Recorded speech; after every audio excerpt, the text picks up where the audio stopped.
Oh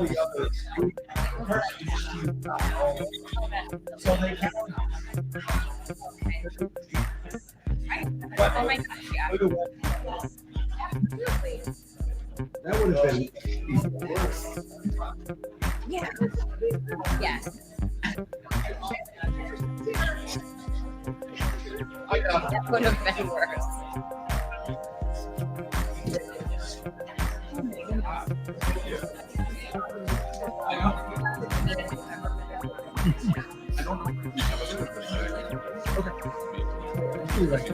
yeah.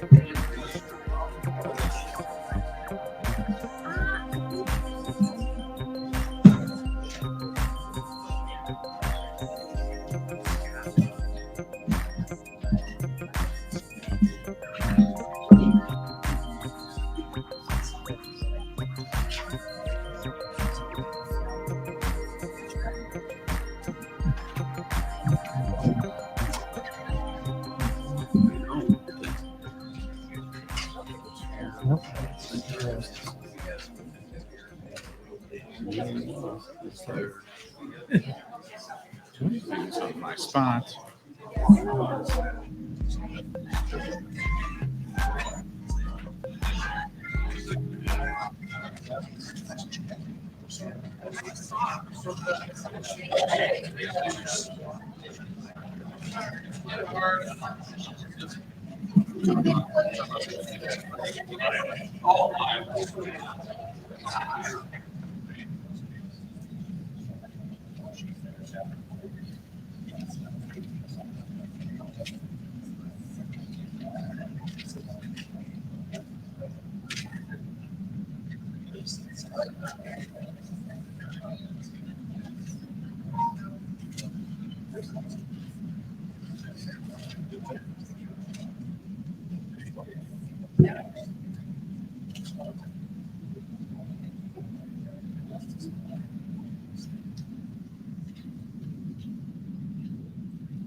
Ready to start the party?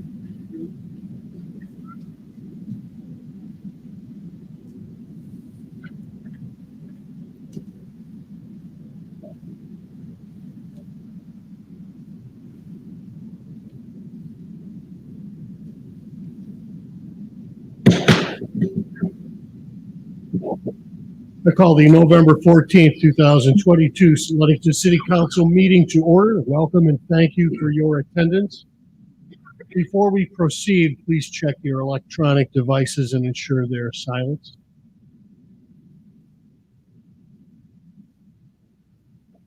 Madam Clerk, would you call the roll, please?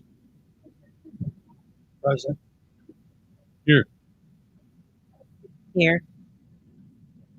Here. Here. Here. Thank you. In lieu of an invitation, please join me in 20 seconds of silence and self-reflection following by the pledge of allegiance.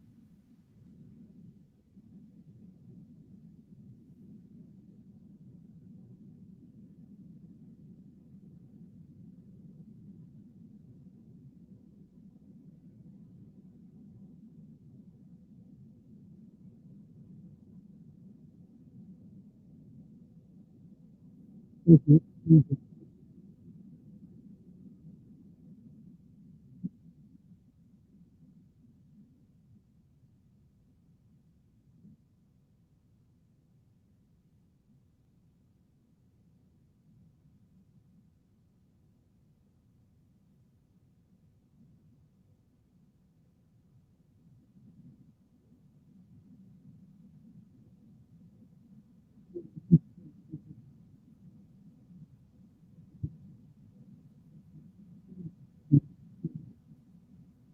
Can I ask you to move your seats a little tighter together, and moving away from the podium so that we can get other chairs in there?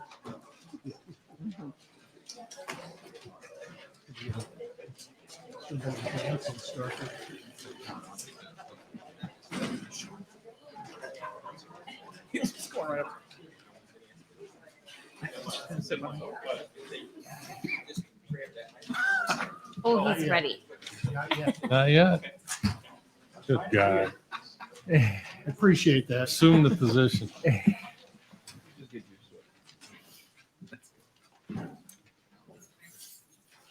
If I could ask you, make sure we have a clear exit here. When the fire marshal comes in, he'll speak with you first, but then us later. All right, great. There are more chairs out there. We do have some more room. All right. Before we proceed, if I could personally just address the elephant in the room, and which I will refer to as the election of last week. It's been for the past 4 years my honor and privilege to serve the citizens and the city of Ludington as mayor with a consistent commitment to providing the very best leadership possible from this chair. In conversations with incoming Mayor Mark Barnett following the campaign and the election process, we agreed to demonstrate the importance of moving forward in a positive and civil fashion to model to the public the success and viability of a process we both honor and respect. That honor, privilege, and commitment will continue with pride through the end of my service. And with that, I'll open the floor for public comment and request anyone wishing to address council to please step to the lectern and proceed after stating your name and address. Please speak directly into the microphone and address all comments to this chair. Each speaker will be allotted 3 minutes. The time limit expires during any comment. I ask the speaker to respectfully finish their sentence and yield the floor. Any speaker wishing to present materials directly to council, I ask that those materials be left on the shelf below the microphone at the lectern. And there will be another public comment opportunity following communication from city officials. With that, the floor is open. Who would like to speak first? I'll take the dare. Tom Rada, Dowland Street. Other things are probably going to be discussed tonight, but firearm deer hunting season starts tomorrow. But the number of deer already confirmed to be killed this year by hunters in Mason County alone is over 1,500. That's an average of over 100 deer killed in each township. Yet this council voted to expend nearly $60,000 to contract with the USDA to come into our county and hunt inside and out of the city's jurisdiction over the next 3 years. If they perform like they did in Manistee, we would be lucky to see a dozen deer killed each year in Ludington and PM Township with these calls. 12 deer is statistically insignificant when compared to the county and township numbers of confirmed kills, even at this point before the real hunting season begins. The positive economic impact of these hunters and the hunters to come are vast to our area businesses and the state. So with these proven models, why does our city council decide to spend money involuntarily taken through taxation and send it to Washington, D.C. for providing a service already efficiently provided? Exactly 3 weeks ago, Mitch Foster claimed that USDA cullers were all licensed law enforcement officers and that they were not considered as deer hunters under legal definition, even though they carried rifles they used to hunt and shoot deer. After a FOIA request, he has yet to provide any proof that either is the case. The contract never even implies this. Ludington Area School District bylaws expressly prohibits hunting of any sort in the school forest, and I will use the legal processes to make them obey their own laws. Is there any greater evil than spilling innocent blood on school grounds? 4 of you agreed to do this. Thank you. Yes, I'm Dr. Stan Hager, 222 Lakeside Drive in the 4th Ward. I'm a family physician with a master's degree in public health, and I wish to speak to the marijuana questions before the council. My primary contention is that from a purely public health point of view, the council should do everything in their power to minimize the exposure of our community to the recreational use of marijuana. My argument is that there are negative personal and public health effects of recreational marijuana use, including increase in respiratory diseases through the smoking medium. There's an increase established in injury and death due to motor vehicle accidents, an increased risk therefore. There's an association between maternal smoking of marijuana with lower birth weight babies, a further strain on our social and public health system. Use among teens, heavy marijuana use can damage brain development in youth between ages 13 to 18. And if we suspect that these products will not get into the hands of teens, I think we need to realize that that is naive. There is establishment with impaired learning, memory, and attention. There's association in schizophrenia and other mental health diseases, which would further burden our mental health system. And it can also become problematic with marijuana use disorder, which can lead to addiction in some cases, but not all. And with these things in mind, I believe that from a public health point of view, and I realize that the question of the allowing of recreational marijuana is not in question here. My urging of the council is simply that you do all that's in your power to do the minimum necessary to perhaps protect ourselves from lawsuit for not providing these kinds of facilities within our area. And from a very personal and subjective point of view, proliferation of recreational cannabis dispensaries tends to lower my personal perception of the desirability of a community. I tend to associate them with communities that are not progressing and are not desirable. And again, I realize the subjective nature of that. But when I moved here into the 4th Ward 2 years ago, the presence of several cannabis dispensaries would likely have been a factor in my decision whether or not to move into that neighborhood. I appreciate your attention. And again, I respectfully ask the committee to do all that's in their power to minimize the proliferation of recreational cannabis facilities. Thank you very much. Before we proceed, you gentlemen standing in the back, can I ask you to come in and have a seat, stand out of the doorway, please? Seats right up here if you'd like. Oh, he's in one. Oh, there you go. Not used to having a line up here. I'm sorry for interrupting. Please go ahead. It's okay. Good evening. My name is Bob Blair. I'm from 902 Lakeview. My wife and I are fairly recent full-time residents of this community. We've made our decision. Truly, some time ago, the lake drew us. But in all honesty, the people made us stay. What I want to discuss briefly with you is pretty much one report.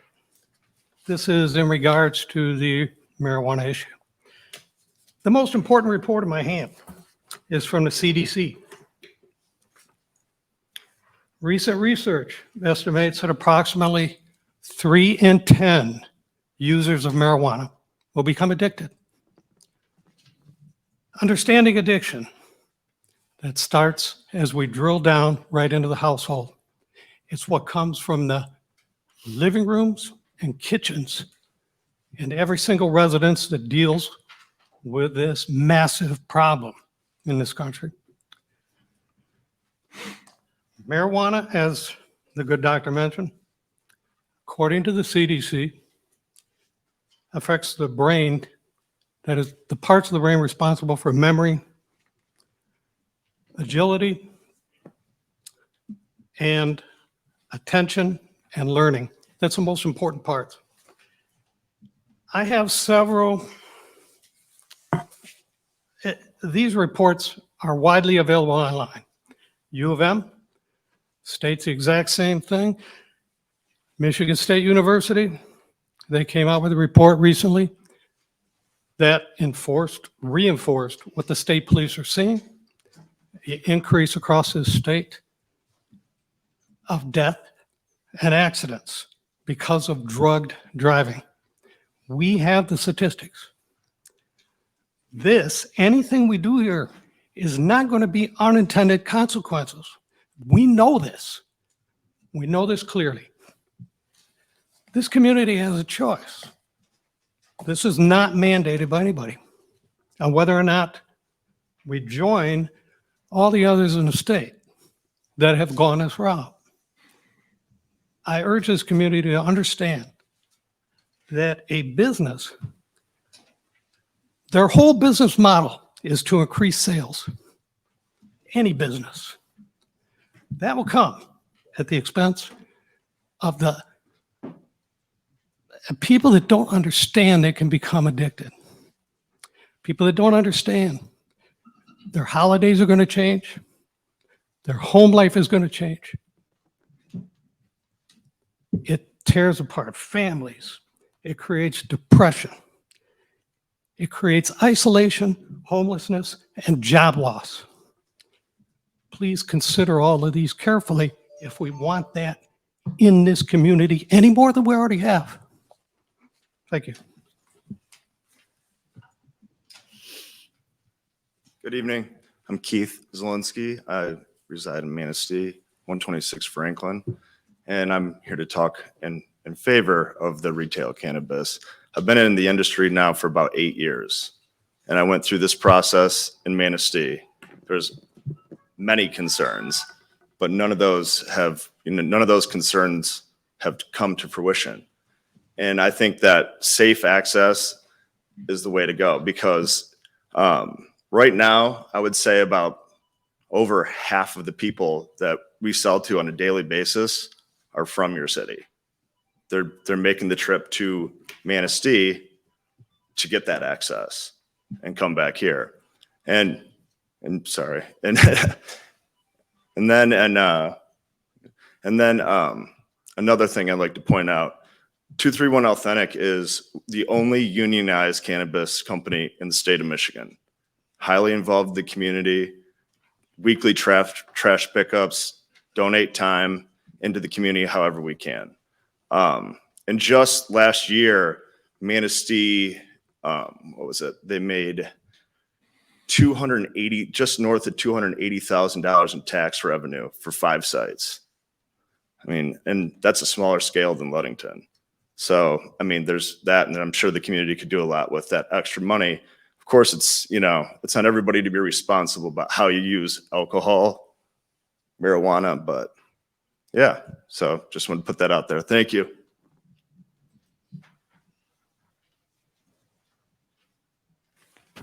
Hello, my name is Scott MacArthur. A lot of people in this room probably know who I am. I've recreationally smoked marijuana since I was a minor.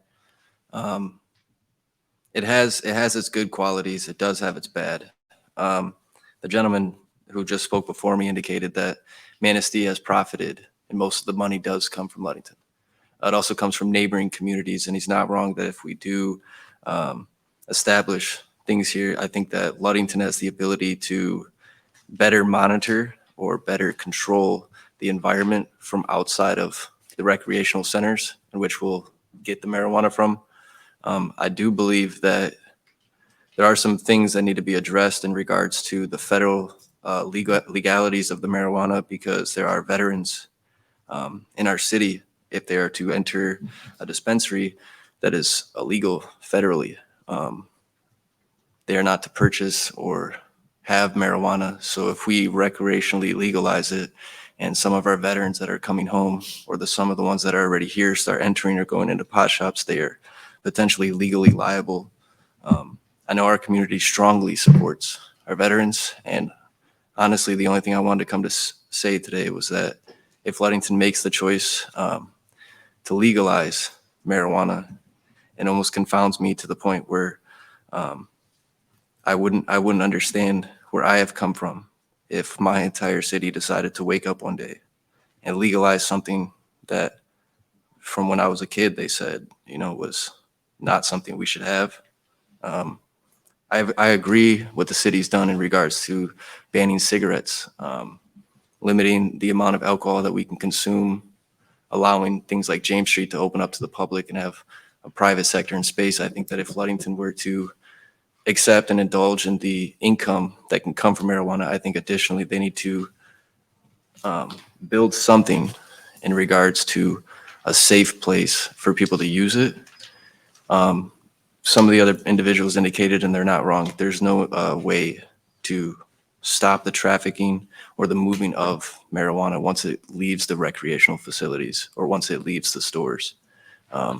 There's no safety precautions as to whether or not this stuff will enter schools, be in homes where it's not wanted or shouldn't be provided. I do think, though, that Ludington has the opportunity to study and utilize this resource for better means in the community. I just, as far as the planning or anything, I'm unaware of what that is, and I just wanted to speak on that. So, thank you.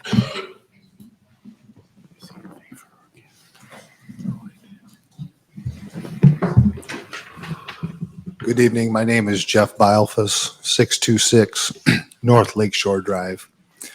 About 9 years ago, my wife Patty and I moved to Ludington all the way from Baldwin. And every day we have to just pinch ourselves because we live in the best place on earth. I think a lot of people in Ludington feel that way. Ludington is a place that families dream of bringing their families to vacation. They dream of moving here, and they dream of retiring here. Ludington has a legacy and a heritage and an image that is worthy of protecting. If you drive east of Ludington, you're going to come to 3 communities that have opted into the marijuana distribution program. They're Scottville, Baldwin, and Everett. These communities don't have an image to protect. People don't dream of moving to these communities. They don't dream of raising their families or retiring in these communities. In Everett, their downtown is absolutely decimated. 75% of the houses in that town are rental homes because those who can afford to don't live there. Scottville's heading this direction. Their downtown's rough, and they have nothing going for them. You've all driven through Baldwin and the outskirts, the Idlewild area. It's depressing and it's sad. These communities are desperate.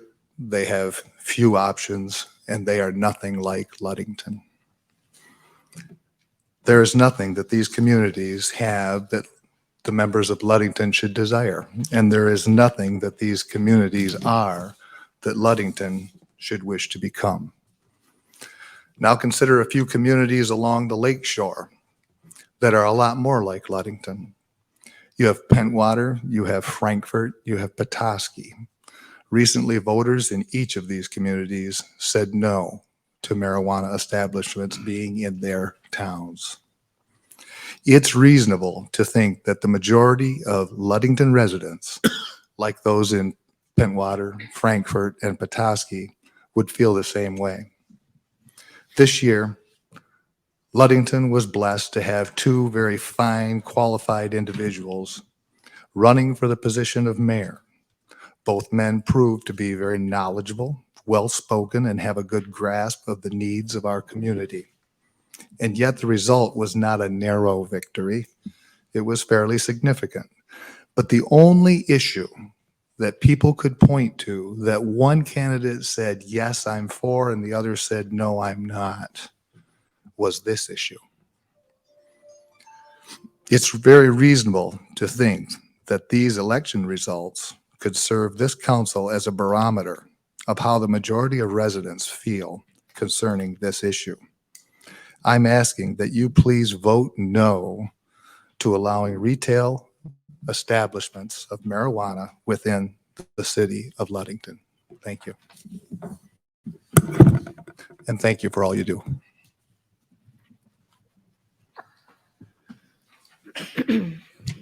Good evening. My name is Rick Blocker. I'm from Southfield, Michigan. I'm here from United Food and Commercial Workers Union, Local 876. We represent the workers in Manistee. I'm here to talk about the benefit of having union facilities like the one we have up in Manistee.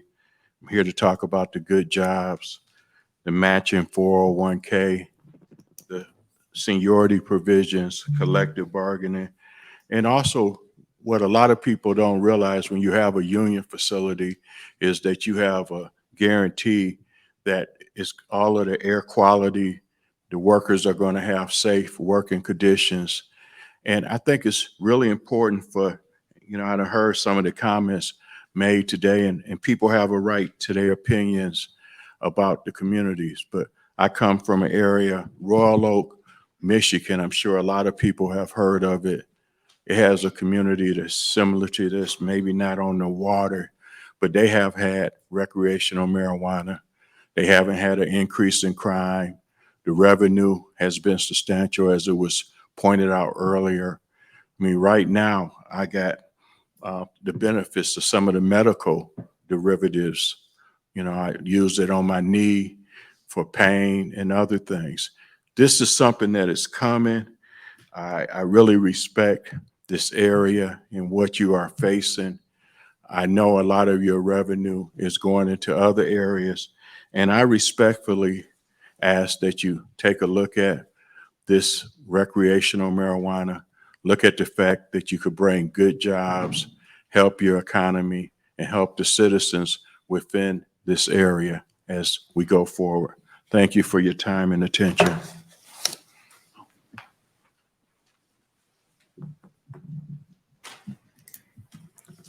Thank you, Chuck Sabansky. I am very much opposed to allowing the marijuana stores in Fourth Ward and other places. Why? Because we have so many people that don't have any money for gas, rent, groceries, etc. Will they go out and buy marijuana? And I wonder why Fourth Ward was singled out, because there are 5 other wards, and none of the stores on the map are north of Ludington Avenue. Are we trying to keep these stores from downtown? Because that's where all the tourists spend most of their money. And maybe we should be looking at other matters. We have drug houses in Fourth Ward and surrounding areas in every ward. And we have a lot of blight. We've addressed blight before. Nothing's been done. Thank you for your time and keep up the good work. My name is Debbie Shaw. I live at 302 North Lavina. I feel like I'm here to represent the children of Mason County. After Googling several stories, it just was really shocking, and I really didn't even realize how bad this was. And I want to quickly go through them. September 7th, 22, Akron, Ohio. 8 students fell ill after eating in middle school cannabis gummies. One was hospitalized after eating the gummies after school. In September 17th, 2021, Yukon, Oklahoma, middle school students rushed to the hospital after ingesting marijuana edibles at school. May 11th, 22, Livonia, Michigan. 2 5th graders were hospitalized after one of them brought marijuana edibles to school. May 3rd, 22, Genesee County, Michigan. A mother was charged with child second-degree abuse after her 6-year-old son allegedly shared THC-laced gummies with his kindergarten classmates. It's just really. April 5th, 2022, in Ogonzos, New Mexico, 14 students were taken to the hospital after eating marijuana edibles. A student brought them in. January 2018, a 9-year-old girl came to school with what looked as typical gummy candy, but they were not. They were edibles laced with THC. Note to that article, the Colorado Department of Public Health says edible puts our young children at risk. These findings suggest that the greater the availability, like in our backyard in Ludington, the more risk our young children will have. That was in 2015. The worst case that I read was astonishing. In Virginia, a mother was arrested for felony murder. Her child and child neglect after her 4-year-old child died and the authorities, evidently they did an autopsy. The level of THC in him was very high, and they believed that he ingested a large amount of gummies. This could happen in this community, okay? These could be your family members. I don't know if your grandparents or if your children or whatever, your neighbors. This could happen here. And this could be a student. Every single one of you people, God bless you, but you are accountable. You're accountable to these children that are at risk, and these are real stories, and I can't even cover them. It's all over the internet if you want to go research it. And you're accountable to God. Thank you.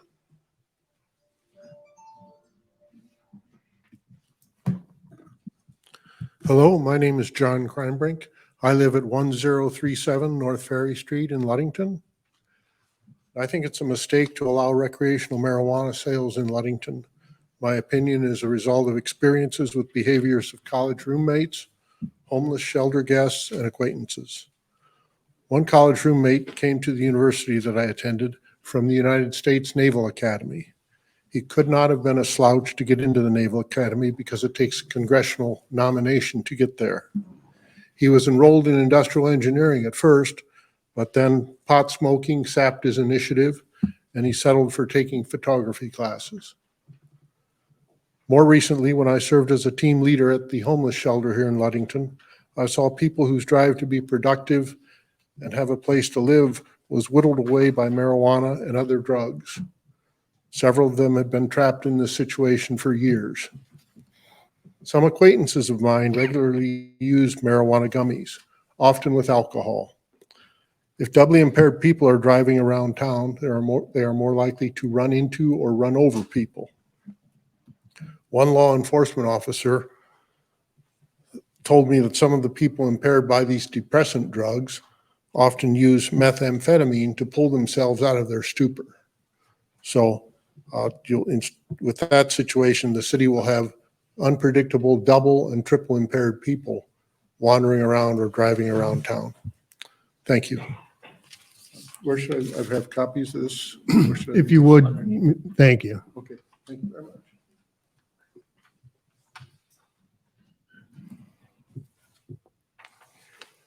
Hello, my name is David McLaughlin. I live at 905.5 South Madison Street. And you guys have been hearing a bunch of the pros and the cons. The one thing that really rings in my ears and brings a sour thing in my mouth is the fact that a lot of the pros for the marijuana people are talking about the monetary income to the community. Okay, this community has gotten by without marijuana income for a long, long time, and times will change and businesses will come in with their, with the new stuff. But I believe that the community itself should speak out against the legalization or the shops that are going up, especially in the neighborhoods like Fourth Ward. There's two different proposed spots up there that they're looking at to open businesses. My God, Fourth Ward is 99% nothing but people. You don't have businesses, you don't have factories in there, except for on the extreme outsides of it. If anybody's driven past my house during Halloween, you'll know that I go a little bit on the overboard on the Halloween, but I even go to the extent of never going too graphic because I'm there for the fun of it, for the protection of them children. I would go out and risk my life or give my life to protect a child, a police officer, whatever, in my community. Well, this is one cheap shot at my community when you're talking about putting these drug places in my backyard. Thank you.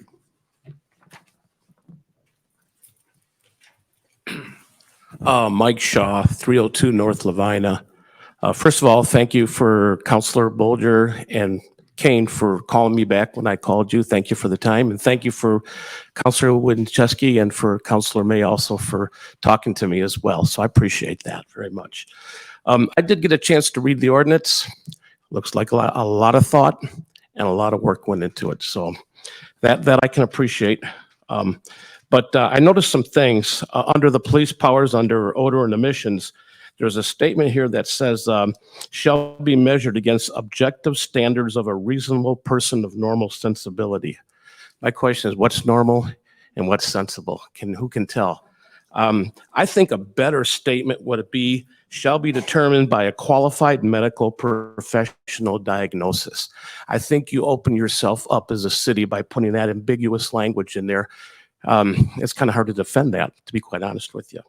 Also, I saw that you were good at excluding certain areas like exclusive residential, K through 12, preschool, licensed day centers at 500 feet. Kudos to that. But you didn't include houses of worship.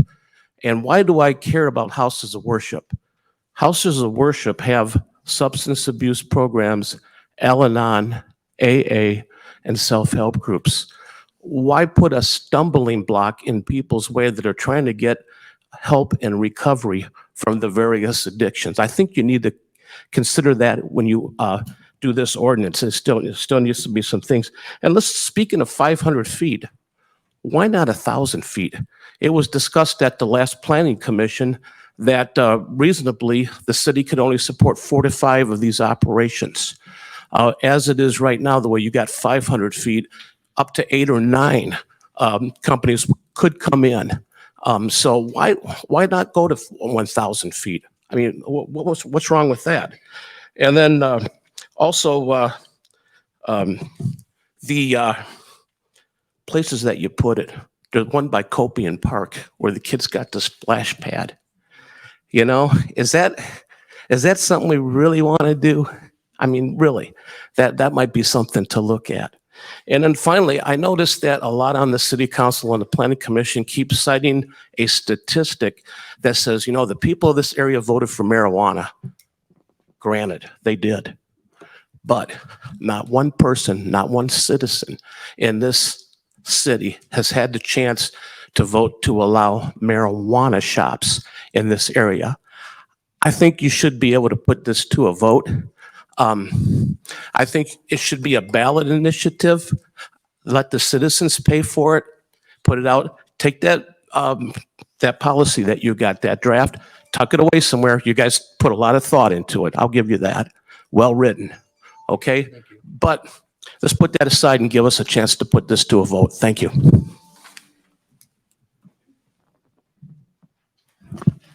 I'm Pastor Brian Ford from Living Word Church here in Ludington. I am personally opposed to opening marijuana shops here in Ludington. I think it devalues this beautiful city of ours. But I did want to speak directly in something that Mr. Shaw just addressed, and that is the houses of worship. I read the ordinance, and there's the setbacks regarding daycare centers, schools, and so forth. Why were houses of worship not included in that? It's my understanding you can't put a bar within a certain distance of a house of worship. I called an attorney here in town to verify that. Why are our children considered less important than the children who go to schools or are in a daycare center? I really am concerned that you have neglected to consider houses of worship as also being important to the community. I believe that we are the bedrock of the community, and I am very concerned that you didn't even consider that when you can't put a bar by our churches, our houses of worship, but you'll allow a marijuana shop. If you think that we only operate one day a week on Sunday, I was calculating the number of groups and so forth that will be meeting in our church this year. And we will probably have as many group meetings in our building as the days schools will be open. We use our buildings a lot. A number of those are for youth and for children activities, not all, maybe not even the majority, but quite a few. So I really want to urge this council to consider, really reconsider even allowing marijuana shops here in Ludington. I don't think it's a good thing for our community. But at the very least, you need to reconsider allowing them by houses of worship. Thank you.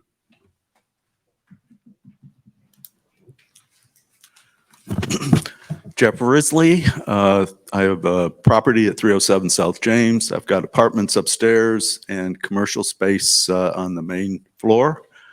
I have sat through many stimulating meetings of the ad hoc committee. Nothing like lawyers wordsmithing. A 3.5 hour meeting of the Planning Commission, and I want to really give a lot of kudos to the people that have been involved in this. They have really worked through it. They've done a good job. It's a good ordinance. Now, that being said, I don't know whether it should be passed or not. I'm actually a Pentwater resident, but it's very important to have a decision, and either aye or nay. If it gets passed after the second reading and then the submissions within a couple of weeks, then we can have answers by the first maybe the first half in January. If it fails, then I can lease my properties for the next summer. And if it passes, then I've got tenants that I have to help move to new spaces on the ground floor. So it's very important that for many people, the property owners and the people that are leasing from them, to make sure that a decision is made and that it just doesn't go on and on and on, because it can kill us. Thank you. And again, great kudos to all the people that have worked on this.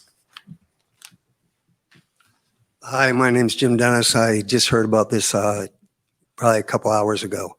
And I live at 407 5th Street in Ludington. And I guess one of the proposed sites is 2 blocks from my house. We got kids in the neighborhood all over the place playing.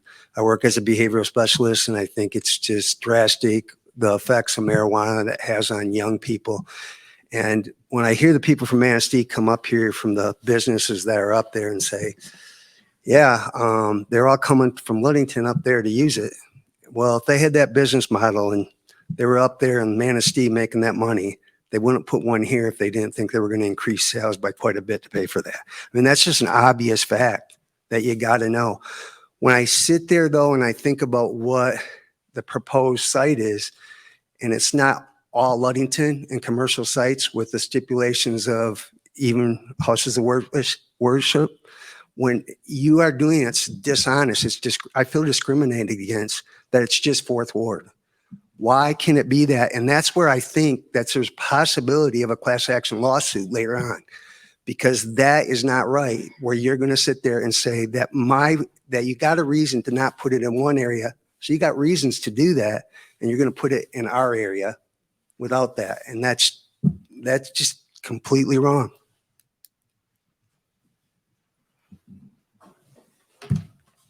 Gordon McDougall, 607 New William. I'm Henry's dad. For the gentleman earlier from Manistee that said no, they haven't witnessed any of these consequences or bad things, sir, I have. Excuse me, Mr. McDougall. Please address your comments to the chair. Thank you. Okay, I've got notes here. Please bear with me because I'm more than a little upset seeing that the building across the street from my house has been zoned a potential location for a dispensary. Talk about adding insult to injury. A pot shop across the street from where my son grew up. Has this community learned anything? What's the rush to push this ordinance? A new mayor has been elected, and one in every precinct, by the way. So people want change, and I feel this is a big part of that. Some council members have stated they wanted to limit the number of dispensaries as the reason they supported this, but the ordinance is not limiting numbers. I've heard claims because of potential lawsuits. I'll tell you what, the easiest way to avoid lawsuits, stay opted out. Don't let them get their foot in the door. This is a predatory industry. Please don't pass this ordinance or bring back some amended version in 2 weeks for a hurried vote. Do it right if at all. Please vote it down or at least take it back to the drawing board. This is far too important to rush a decision when so much needs to be reconsidered. Thank you.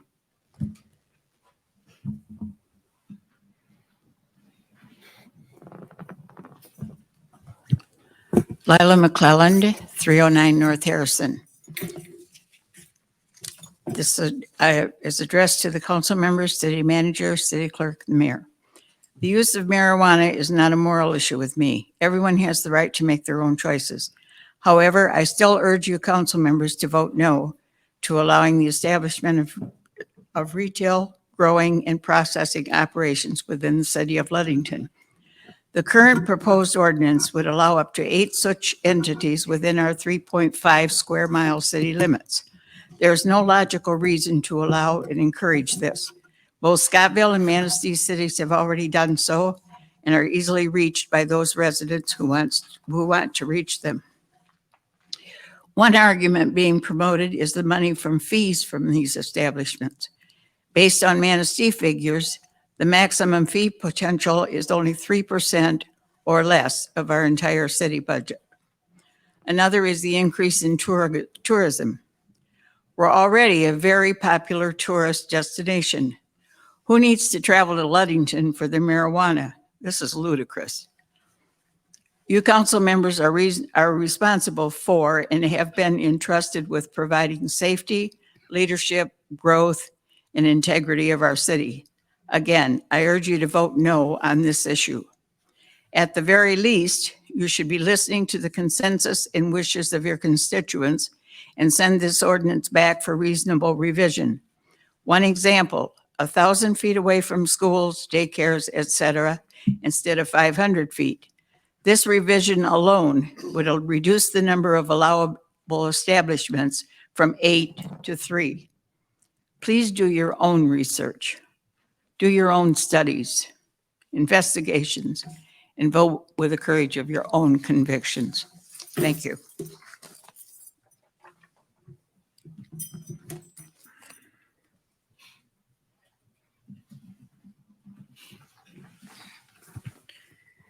Anna Nixon, 200 West Loomis Street, apartment 301.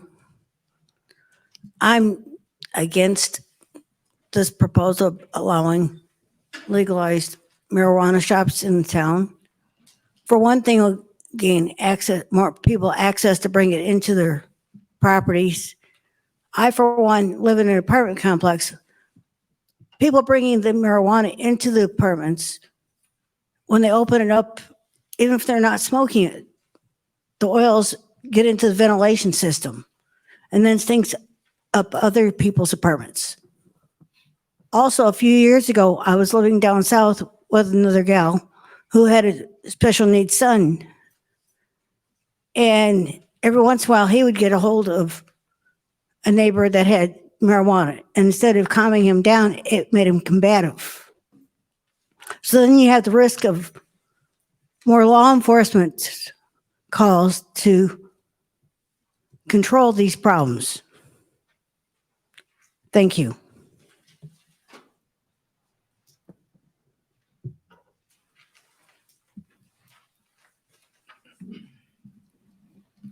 Oh, goodness. Good evening. My name is Brenda Richmond, and I lived at 802 St. Catherine Street. I am opposed to anything to do with marijuana. I got saved when I was 34 years old. I came from a life of addiction. Marijuana will just destroy people, our communities, our children. If you have given access, everyone is accountable for the decisions they make, maybe not in this lifetime, but you're going to stand and you're going to give it an account.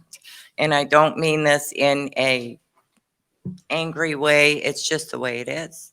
And I would respect a decision if you so inclined to do these things, to keep those places away from families, away from communities that have churches, 1,000 feet away from the churches.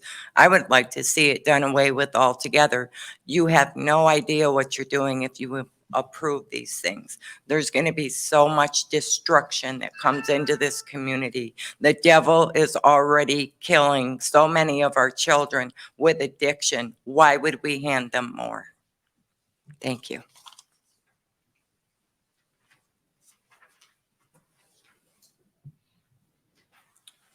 Dave Fisher, 603 Fifth Street. I'm against that marijuana dispensaries. We have people next door to us smoking marijuana. I'm not sure what the laws are, right out in public view. My wife, when I go to work at 3:30, locks the doors, which you shouldn't have to do in the summertime. She's afraid with all the traffic coming and going, and they'll have 2 or 3 vehicles come over, hop in one person's vehicle, smoke 2 or 3 joints, get right back in the cars and drive away. I brought this up with the law enforcement. Their hands are sort of tied. Personal property, what they do. I asked them, would it be the same thing if I went and had 3 drinks somewhere and went out and drove?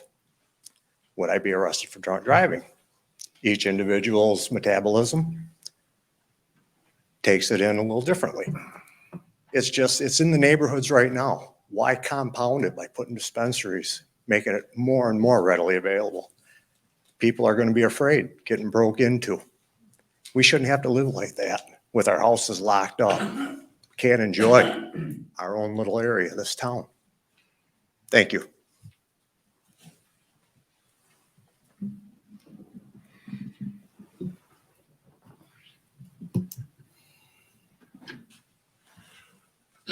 Ronald Dwyer, 6281 Iris Road, Pimlico Township. From what I'm seeing, I think the city has the wrong idea on this whole thing. No, no effort has been made in the past to keep a supermarket in Ludington, to keep a drugstore in Ludington, or even a sports shop or a hardware store. There's not one of those in the city of Ludington anymore. Nobody made any effort to get those to stay or try to get new ones. Now, all of a sudden, this marijuana thing, because it's the fad, everybody thinks it's great. What about the stuff people really need? People in town have to go out to Pierre Marquette Township to go to a drugstore, to go to a supermarket. If they don't drive, they have to take Dial-A-Ride. Dial-A-Ride doesn't cover all the big stores. Why don't you get something in Ludington for the seniors or the handicap? All you're seeing about is this marijuana thing. What about all these other things that have passed? I can remember growing up, there was 6, 7 supermarkets in Ludington. Now there's none. There's no hardware store.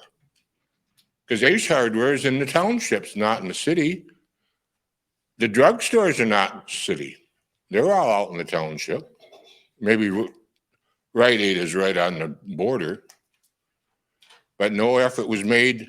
But yet, they put a new liquor store in on the avenue, which certainly wasn't needed. They have a restaurant sitting empty now, the new Mexican restaurant, because they can't get a liquor license because due to their lack of knowledge, they put up a new building and there's no liquor license because there's too many on that side of the street. I realize that's not in the city, but they sure didn't need that new one next to Scotty's restaurant. How many is there in the area? Every supermarket sells liquor? All your party stores? You know, now you're going to have the same thing with these dispensaries, as you call them.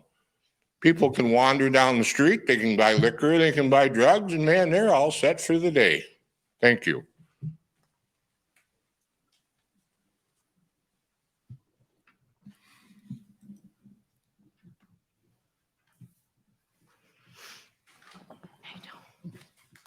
Jack Stibbets, 408 5th Street, Ludington, Michigan.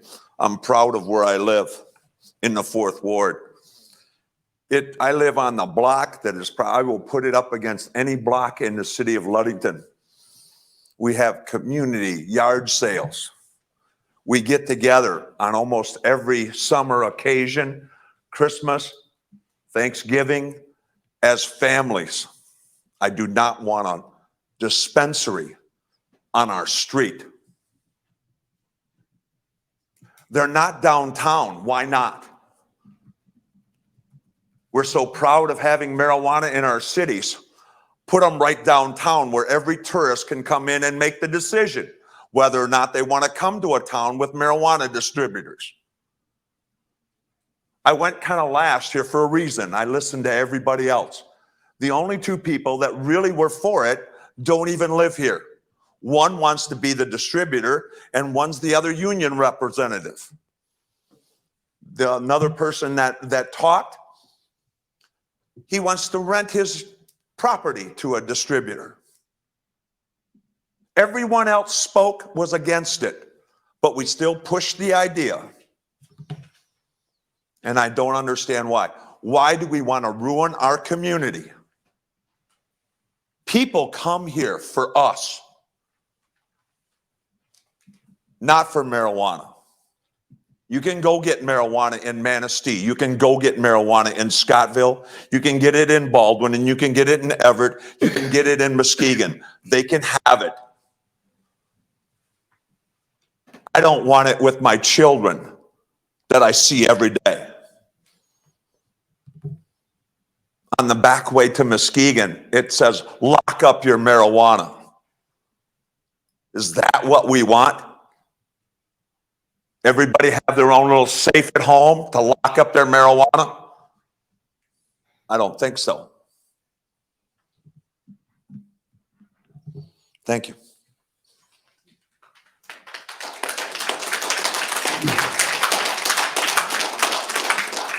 If I can ask the gallery, we have no applause, no boo after any statement. Appreciate your silence and attention to the speakers. Ma'am?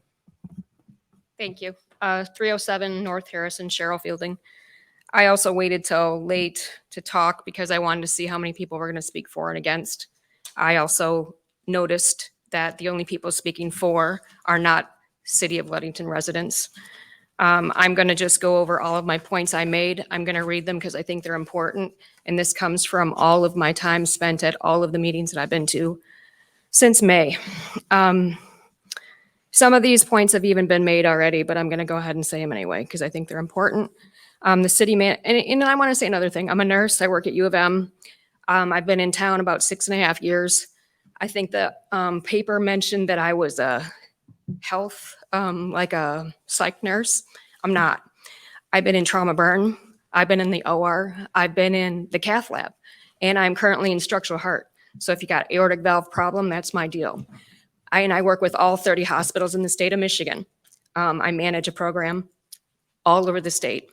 So all of us have stood up here and talked about what our opinions have come to, and that's just my background and where my opinions come. And you can imagine I've got lots of good stories. So, okay. The city manager, Mitch Foster, told the Planning Commission last week, November 2nd, that the industry representatives from Dunegrass stated that Ludington, considering its size and seasonal nature, could only keep 3 to 4 marijuana establishments in operation. So my point, and everyone else that has spoke here today said, why not increase the separation distances to 1,000 feet, which would only allow 3 to 4 instead of 8 or 9? If it has to, the ordinance should be sent back for that reason. The argument of these establishments bringing money to the community, it's weak. If Ludington were to get the same amount as Manistee, $282,000, that represents only 3.8% of the annual budget. Okay, 3.8%. What is that going to do for the city? And what is it going to do for the people of the city? 3.8% is not that much. The city needs to outline what the money to be gained by allowing marijuana establishments is going to be used for, because the citizens who believe the money will benefit them need to know how it will impact them.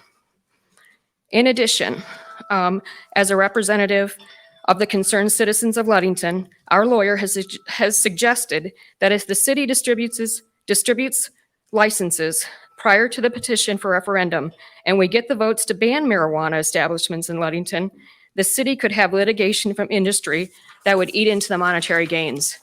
I suggest you add a wait period of at least 45 days in the ordinance for the distribution of these licenses should the ordinance pass.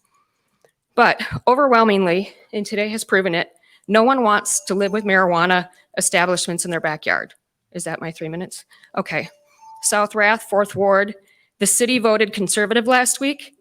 3 out of 5 states in the nation turned down marijuana nationally last week. And the point is, not everyone wants marijuana establishments in their area, and no one wants it next door to their house. And I'll speak at the 2 minutes.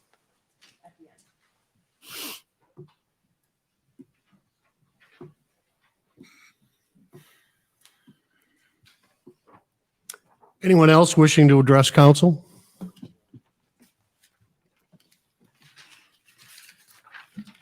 Thank you all for your input. In 4 years, this is the longest community public input, and I appreciate the fact that you folks have gotten up to speak your minds. If it takes another hour past that, if you need it, you've got it at the next meeting. If there is no further public comment, I'll close the floor and move on to the approval of the consent agenda. Tonight's consent agenda consists of the approval of council minutes of the October 24th, 2022 regular meeting, the approval of bill payment for the period commencing October 24th, 2022, and the adoption of this agenda as presented. Do I have a motion to approve this consent agenda as presented? So moved. Second. Motion by Counselor Terzano, seconded by Counselor May to approve the consent agenda as presented. Council, we have any questions or additions? Seeing none, all those in favor signify by saying aye. Aye. Opposed? Motion is carried. Before we proceed with the usual order of council business, I'd like to introduce Christy Zimmerman, the Economic Development Director of the Ludington and Scottville Chamber of Commerce.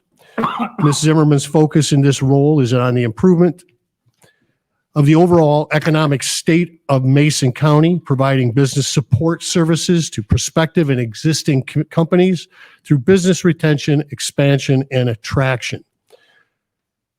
Ms. Zimmerman, it's good to see you again. Thank you for your time and your efforts. Council is ready to hear your presentation.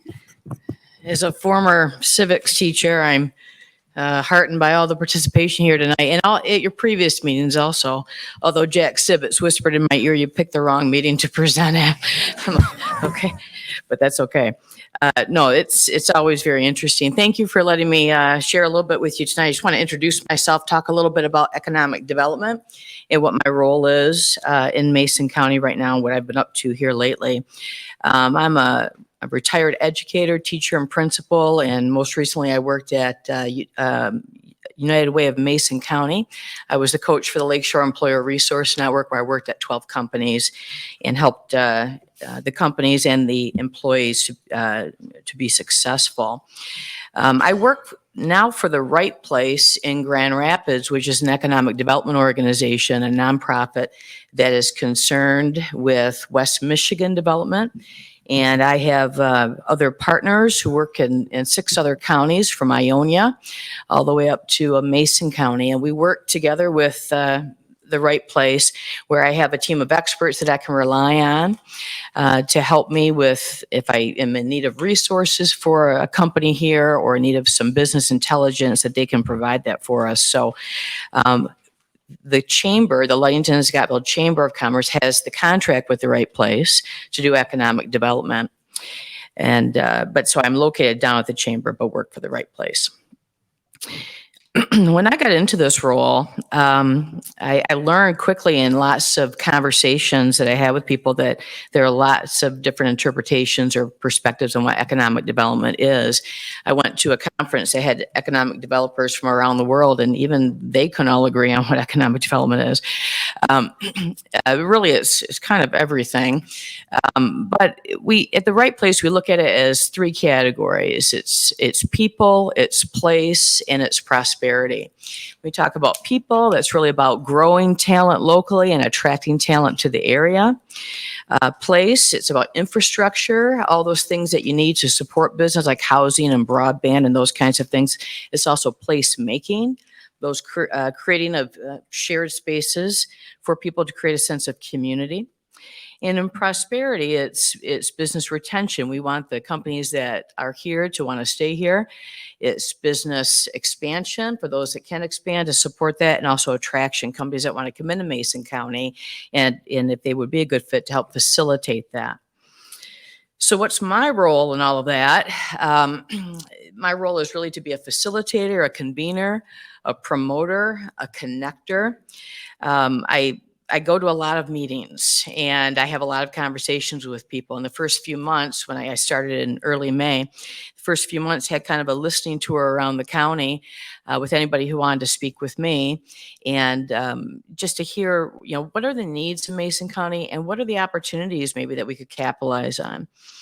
I'm learning that I need to know a little bit about a lot of different things so that I can tell person A that you should go talk to person B. They're doing this, and try to connect those folks, or connect a company or a nonprofit with resources that I've recently learned about.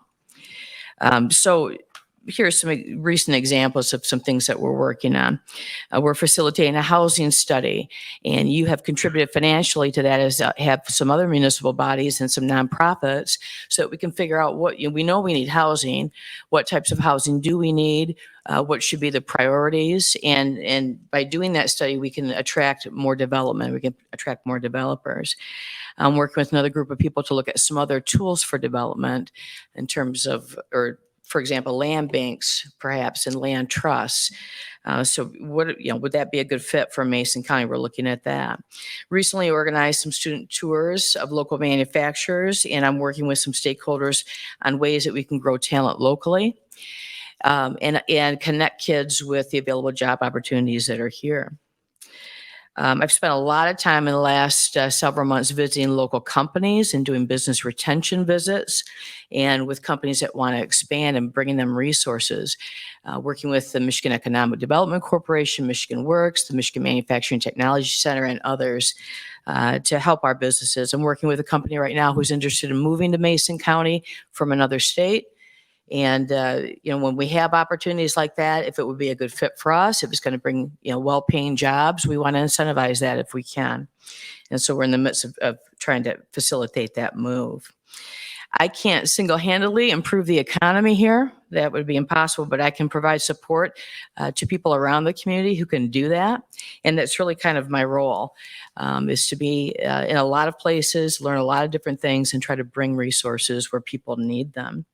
I want to thank you because you are contributing financially to this role, to my position at the chamber in the right place. Thank you for your commitment to economic development across the county. And I'm interested in talking to you if you would like to talk to me about anything that you see. And that goes for anybody really at this meeting. The more conversations I can have, the more I learn about what's happening, and the better I can help the business community and our greater community. Thank you. Thank you. Yeah. Council, do you have any questions? I know it kind of catches everybody off guard, somebody else's job responsibilities, but if there are any questions, Christy, if you don't mind. Oh, absolutely. Anyone? Yeah. I don't have a question, but I just have one thing that I want to share. Yeah. Mrs. Zimmerman was my government teacher, and so I think I learned the And look at you appreciation. now. I know. Oh my God. I learned the appreciation of getting involved in my community and participating in government from Mrs. Zimmerman, and just to listen to her speak to us today and her involvement in our community, it just makes me feel absolutely wonderful because she's doing a great job. And I think you can tell by the way that she was presenting today that she is very well spoken and willing to learn and get involved in our community. And so I don't think we often as teachers get to hear those stories, but I, as your student, am very thankful for you and the impact you've had on my life as well as our communities. So thank you. Thanks, Sherry. It's very nice. Absolutely. Was she a good student? The answer is yes. A plus, Wally. Yeah. She holds the same seat as you do. Christy, I just would like to ask you, when you're out like in Grand Rapids and around, are you focusing on more bringing in manufacturing to this area? Or, I mean, I would love to see our downtown filled with businesses to get people to come downtown. Is that any kind of a focus? No, not in terms, like when we talk about business attraction, we're not out there hunting for particular companies to come to town. You're not out there chasing smokestacks, that kind of thing. If a company is interested, we we want to know, what kind of jobs are you going to bring? How are you going to contribute to our community? We don't want companies coming in that are going to have low paying jobs. We don't want to incent. I mean, people can move here, but we're not going to help that. I'm not going to help you do that if it's not going to be good for the community. So certainly if a manufacturer wanted to move here, yeah, we want to know about that, and maybe that would be good for us. But it just, there are factors involved, and so we're not on a look. If you're wondering if we're looking for manufacturers in particular, no. Thank you. You're welcome.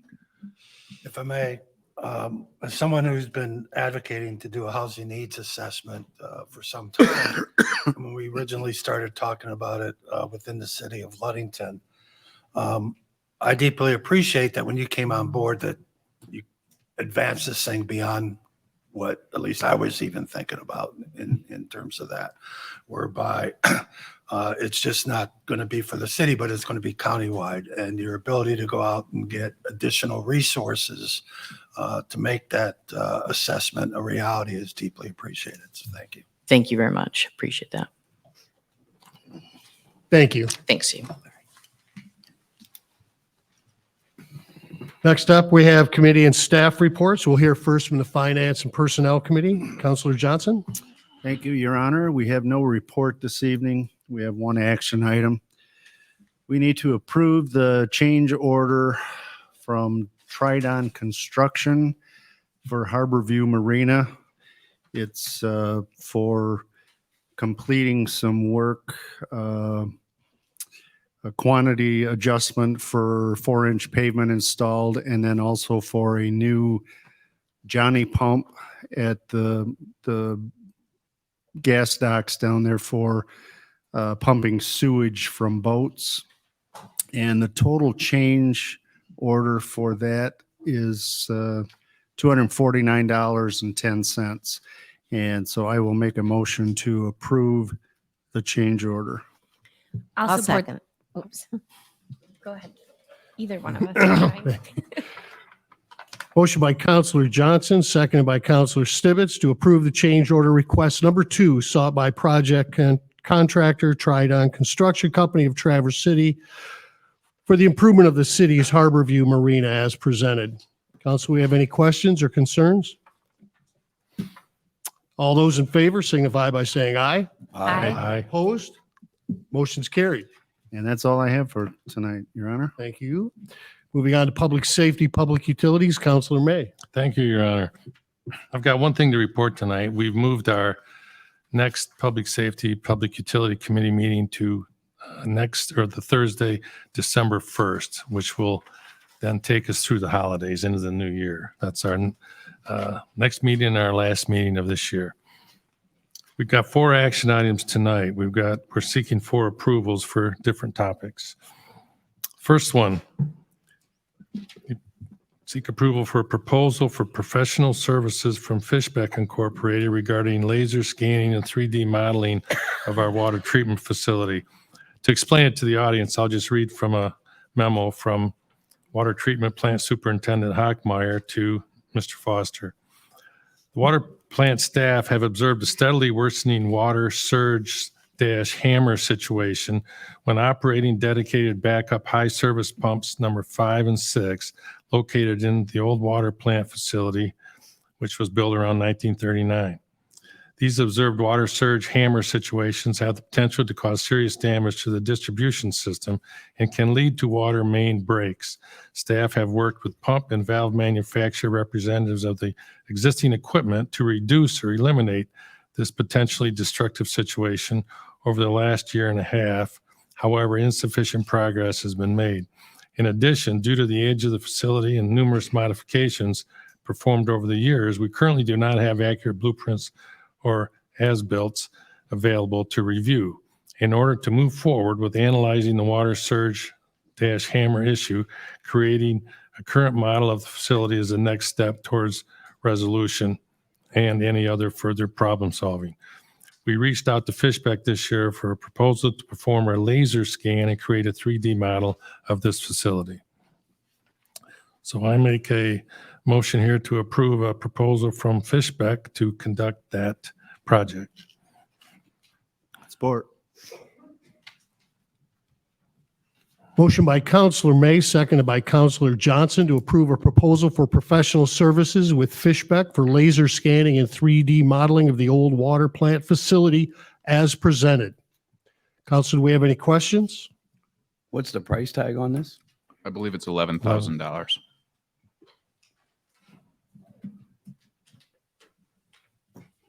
Any other questions, Council? Hearing none, all those in favor signify by saying aye. Aye. And opposed? Motion's carried. Thank you. Again, we seek an approval for a proposal for professional services from Fishbeck regarding a modeling study. And again, I'll read from a memo to Mr. Foster. The city of Ludington was approached by a potential partner to evaluate if the city's water system could handle additional demands from the area around Michigan Power here in town. The proposed modeling would allow the city to determine if we could handle the additional demands and if any improvements would be needed to handle this request. Mr. Foster, would you care to expound on that a little? The size of the request that we've heard from a potential developer is significant enough to where having a modeling, essentially a hydraulic modeling done of our existing facility, our existing transmission lines towards Michigan Power, as well as our storage capacity are necessary to determine whether or not we can handle it within our existing system or an upgrade would be needed. And I believe we're looking at $13,800. Correct. Which wouldn't we recover that some way though, or not? Yes, it's if the project were to move forward, that would be recovered. Therefore, I move that we approve the proposed professional services contract with Fishbeck to conduct a modeling study. Support. Motion by Counselor May, seconded by Counselor Bulger to approve a proposal for professional services with Fishbeck for a modeling study for the addition of a large water user near the city's industrial park as presented. Council, we have any questions? Hearing none, all those in favor signify by saying aye. Aye. Opposed? This motion's carried. Thank you, Your Honor. We move on to number 3. Seek approval for a small cell wireless permit with Verizon. And again, I'll read from a memo to Mr. Foster. The city of Ludington has approved a small cell wireless ordinance to address the installation of small cell facilities throughout the city. While we have little control over their placement, we do have the ability to approve of a permit through this resolution in order for them to install these small structures on existing or new poles. This permit has 3 locations attached to it: 908 West Ludington Avenue, 417 South Emily Street, and 155 South Robert Street. Again, Mr. Foster, would you care to explain more? As council is well aware, council approved an ordinance last year, I believe in 2022, creating I think it was 35 pages long of legal drivel, that the city has very limited ability to regulate these small cell wireless facilities. The Metro Act and the FCC have essentially taken all control out of the city's hands, and they are essentially just able to do that. This permit, which is in the form of a resolution, essentially is our only limiting factor. We do collect a small amount of fees on an annual basis, essentially enough for Sean to do an inspection every so often if necessary, but that's about it. So this resolution is a necessary requirement, and as we receive these permit requests or these site requests, we do have a time frame of, I believe, 90 days to respond back to them with an affirmative, unless we ask for an extension because of certain circumstances. Thank you. Therefore, I seek approval for the small cell wireless permit with Verizon. Support. Motion by Counselor May, seconded by Counselor Johnson to approve the small cell wireless permit for Verizon Wireless as presented. Any questions of Counselor May or City Manager Foster? Hearing none, all those in favor signify by saying aye. Aye. Opposed? This motion's carried. Thank you. And lastly, I'll read one more time from a memo to Mr. Foster. I seek approval for the formalization of a school resource officer agreement with the Ludington area schools. Basically, this, I think, just formalizes what we've done in the past. But I'll read from the memo. During the tenure of Wally Taranko as chief of police, the city and Ludington Area School District agreed to have an officer within the Ludington Police Department serve as a school resource officer with the district during the school year and serve the community the rest of the year. The costs were shared between the organization and it has worked out well, but we have never had a written contract in place to protect and direct this arrangement. All of you have in front of you this document.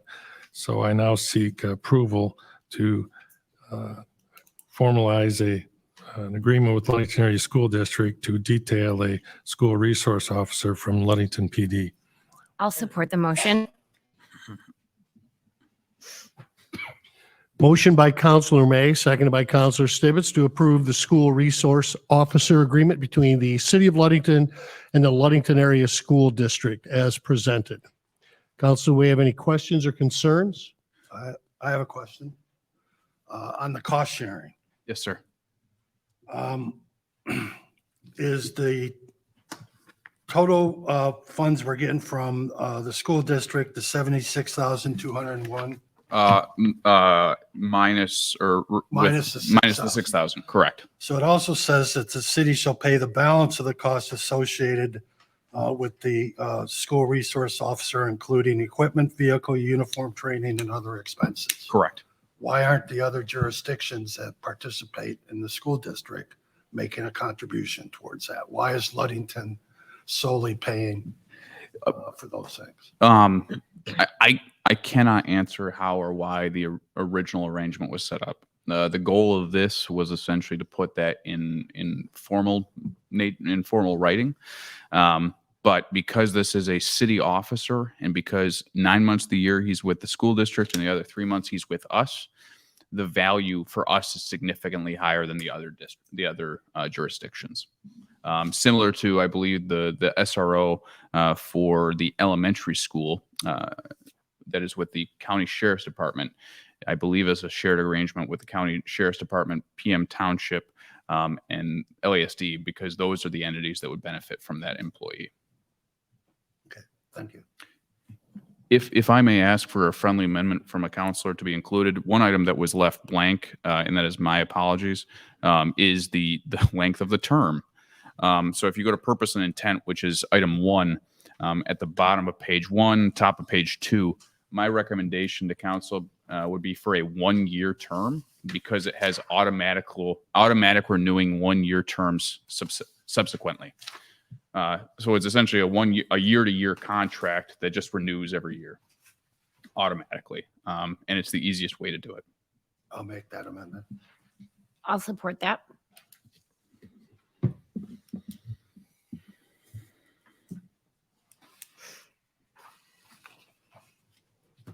We have a motion by Counselor Terzano, seconded by Counselor Stibbits to amend this resolution, adding the term, 1-year term, revolving 1-year term. Is that the proper term? Yeah. Adding a 1-year revolving term to this agreement. Did I explain that well enough for everybody? I didn't lose anybody there? Any questions? All those in favor? Aye. Opposed? Amendment is approved. Now we have the approval of the school resource officer agreement between the City of Ludington and the Ludington Area School District as has been presented. Do we have any other questions or concerns? This has been amended. As has been amended. Thank you. Hearing none, all those in favor signify by saying aye. Aye. Opposed? Motion is carried. That's it for public safety, public utilities, Your Thank Honor. you, Counselor. Buildings and licenses, long-range planning, Counselor Terzano. No report tonight, Your Honor, but I do have 2 action items. But before I get to that, I do have a couple comments that I would like to make.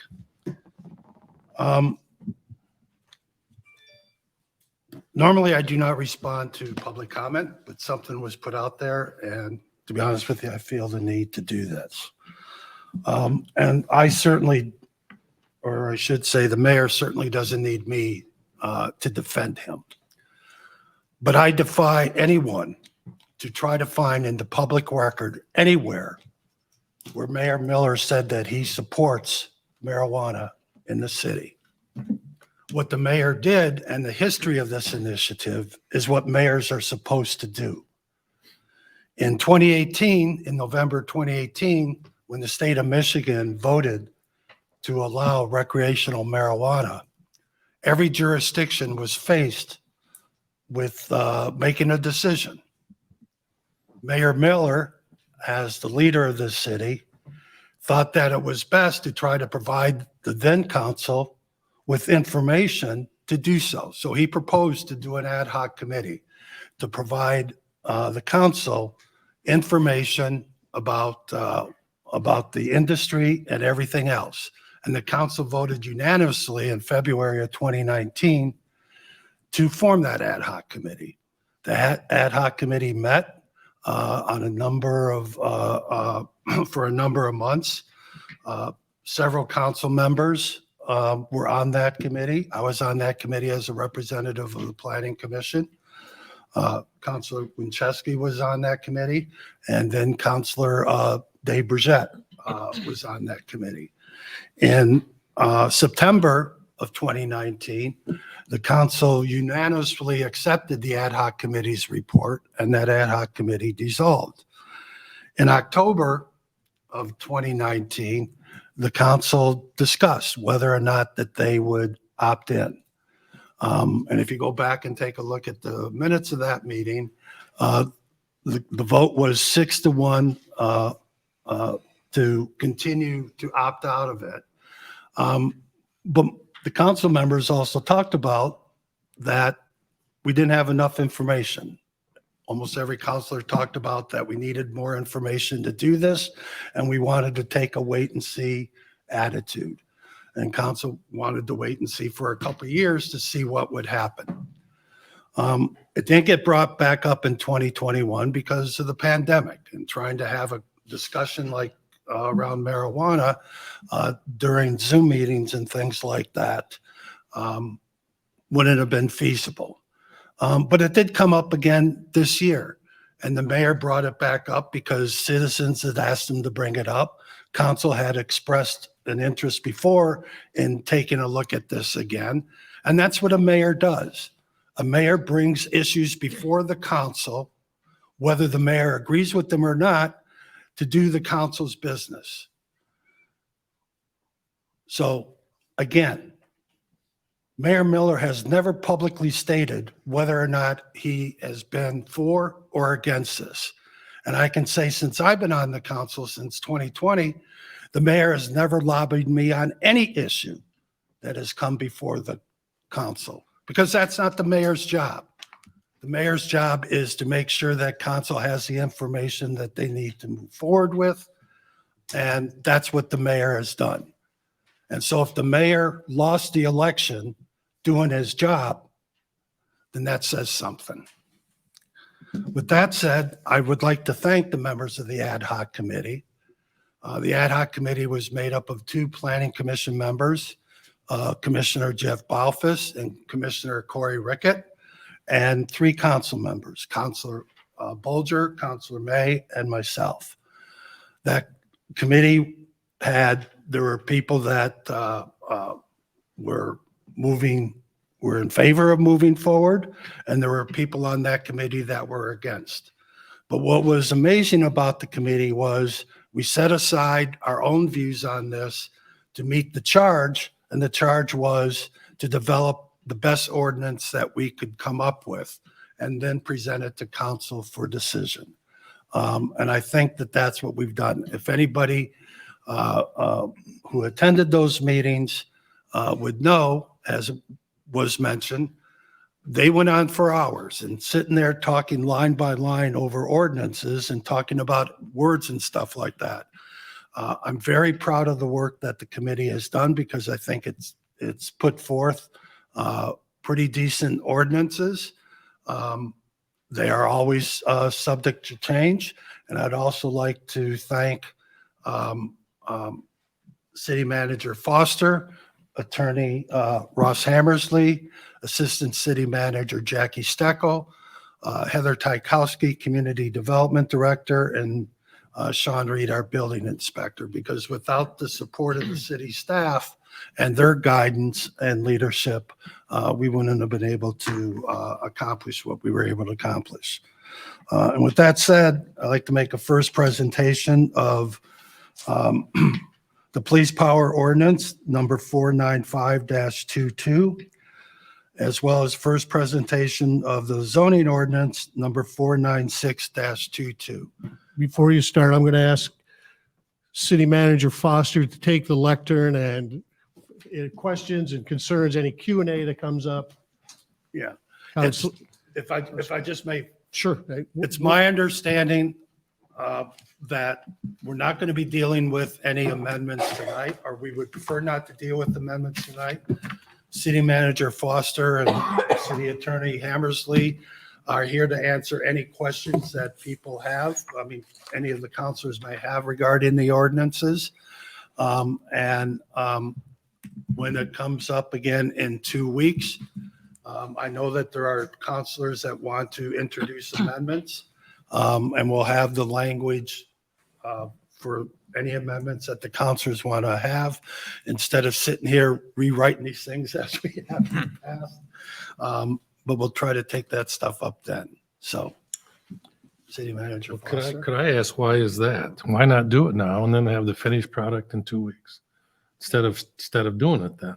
And when we're looking to vote on it, we're right back to where we are today. If I may, Councilor May, one of the reasons for doing that is if the idea is to allow council to bring up ideas for amendments, allow City Attorney Hammersley to go back, draft that language appropriately, and then at the meeting on the 28th, actually provide the first amendment that was brought up, whatever it may be.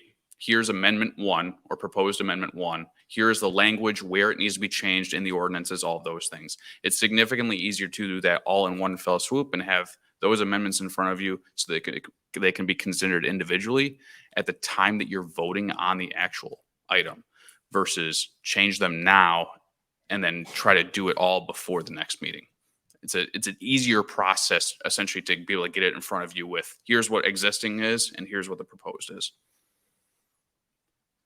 It also allows for each of you to consider what those amendments might be instead of trying to rush it through in a discussion.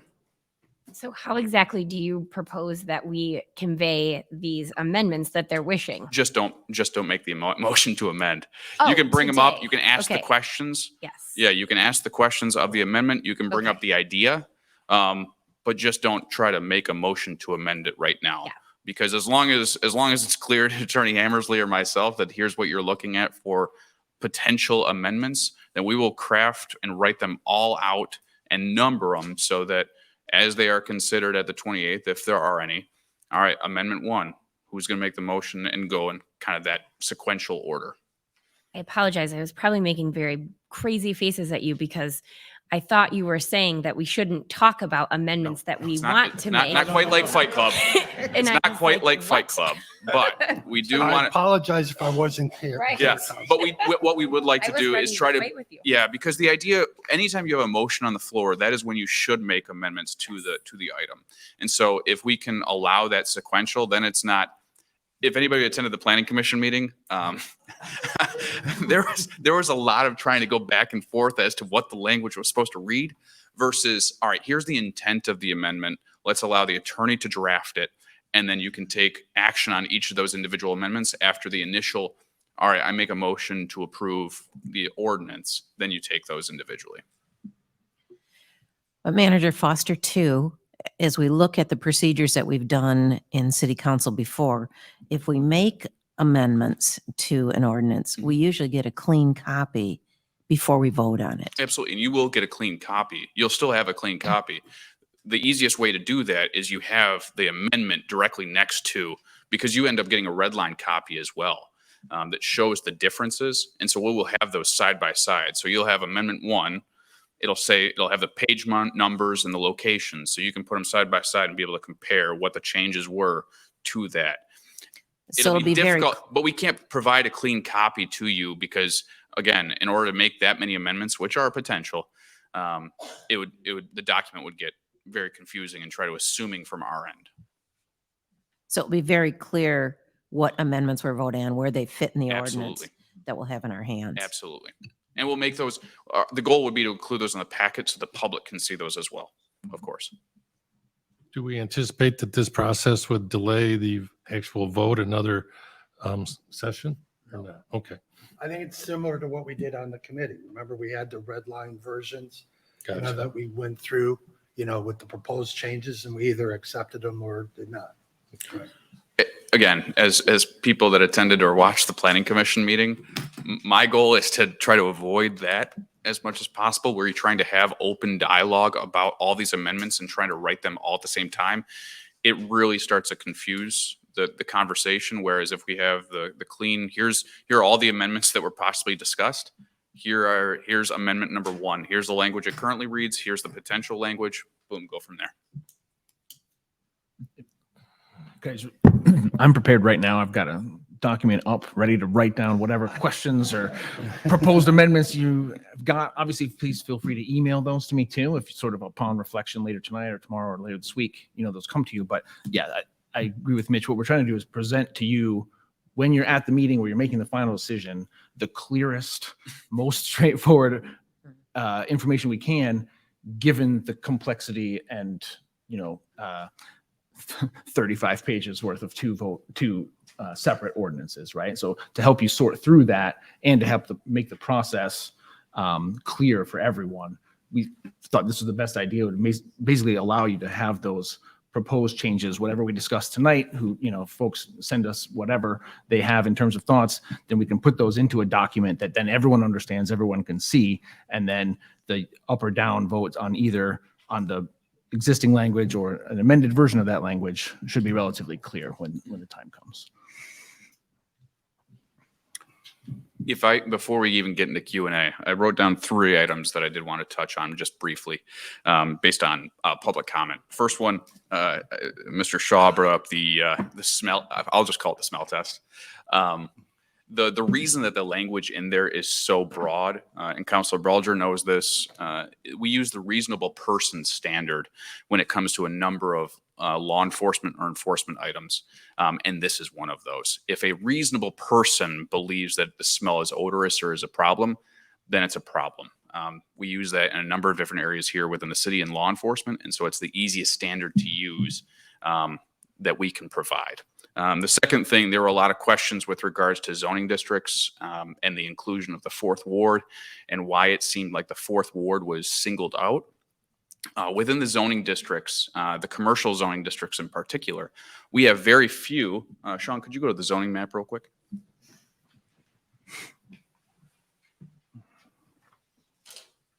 And I apologize for shaky hand, but it's not showing up. There it is. So up in the north part of the city, it's not even showing up. So up on the north part of the city, anything north of the avenue, there are very limited sections of commercial development. You have primarily along, let's see if it works. Nope, it's not working. You have Can you walk over there and point to what you're talking about? I'm sorry to interrupt. I will do my best. So along the North Washington area, and then over here, this is the karate shop, if you know where I'm talking about, the karate shop. Those are really your primary commercial areas north of the avenue.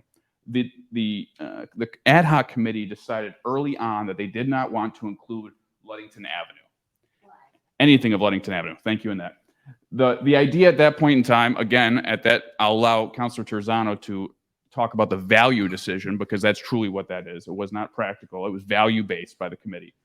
So if you take out Ludington Avenue, which is your central business district, they also took out some other areas. Scroll down a little bit, Sean. They also took out some of these areas that are more residential in nature. And so that truly left what we call waterfront commercial, your M1, and then C1 and C2, which are general commercial and Old Town commercial, which are kind of this weird green circle. And then Sean, could you scroll down again? Then it gets you into the yellow, which is here. So those are the districts that are presently included. And so it was not an intention by the committee to make those changes or to focus on one district. And in addition, The areas that are on North Washington that might be zoned appropriately, based on the standards for daycares and school districts, none of those are eligible locations. So could you go to that, the map with the schools and daycare blue? So this is the map I think everybody saw. So here, these are all large swaths of area that are blocked because of either school districts or K-12 or daycare facilities.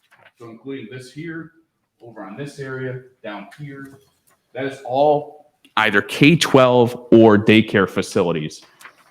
What we did with this map, and this is for council and the citizens' understanding, is we tried to identify sites in the eligible zoning districts that were likely spots or near spots that businesses would be interested in. I, in fact, reached out to one property owner and said, I know you have an option from somebody. Who is it? All right, more than likely they're going to score highly.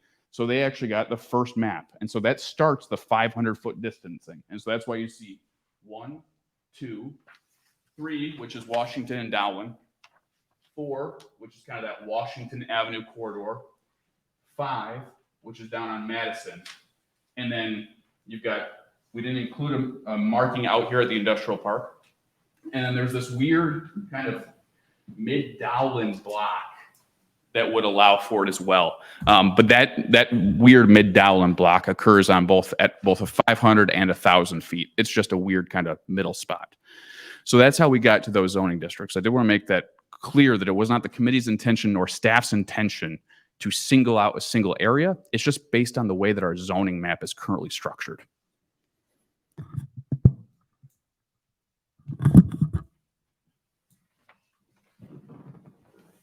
And then the last thing, if this is approved by council and you do move to allow for marijuana facilities within the city limits, at the immediate next meeting, it would be my recommendation to council to consider, it was recommended out here, to consider setting aside dollars. Be very explicit beforehand as to where those dollars are going to go. I spoke with my compadres across the state, and they all agreed. If you leave it open, every year when that 56,000 or whatever the dollar amount on each year from the state comes in, you've got hands out from every single department and nonprofit. If you earmark it ahead of time, you avoid that hassle, and you also, again, show to the public, here's where those dollars are going and here's why they're going there. That would be my recommendation for pretty closely after, if approved. But I did want to hit on those three things before we got into any much larger conversation about this item. So I'm more than happy to answer questions, concerns, or issues regarding either the zoning ordinance, the police power ordinance, the application, or the scoring rubric or matrix as they're presented, as is Attorney Hammersley. If they are value-based questions, I can't answer that. I will leave that to the chair of the committee or another committee member, Councilor Balger or Councilor Terzano. May. Oh yeah, and Councilor May, thank you. Councilor Terzano, as this is your portion of the meeting, is it okay with you if I open the floor to council to start firing questions? Thank you. Are you ready? Oh yeah. Councilor Hammersley? Absolutely. Who would like to speak first? I will. I'd like to just give a little bit of history. Tonight, we have before us an ordinance to allow marijuana establishments to operate in the city of Ludington. The Marijuana Ad Hoc Committee drew up the ordinance, and the Planning Commission has passed it on to us, the City Council. And tonight, it is in the first reading of the ordinance, so no action is taken tonight. I've attended most of the Marijuana Committee meetings and did make note of the diligent, time-consuming work that was put into the ordinance, and I thank the committee's members for that.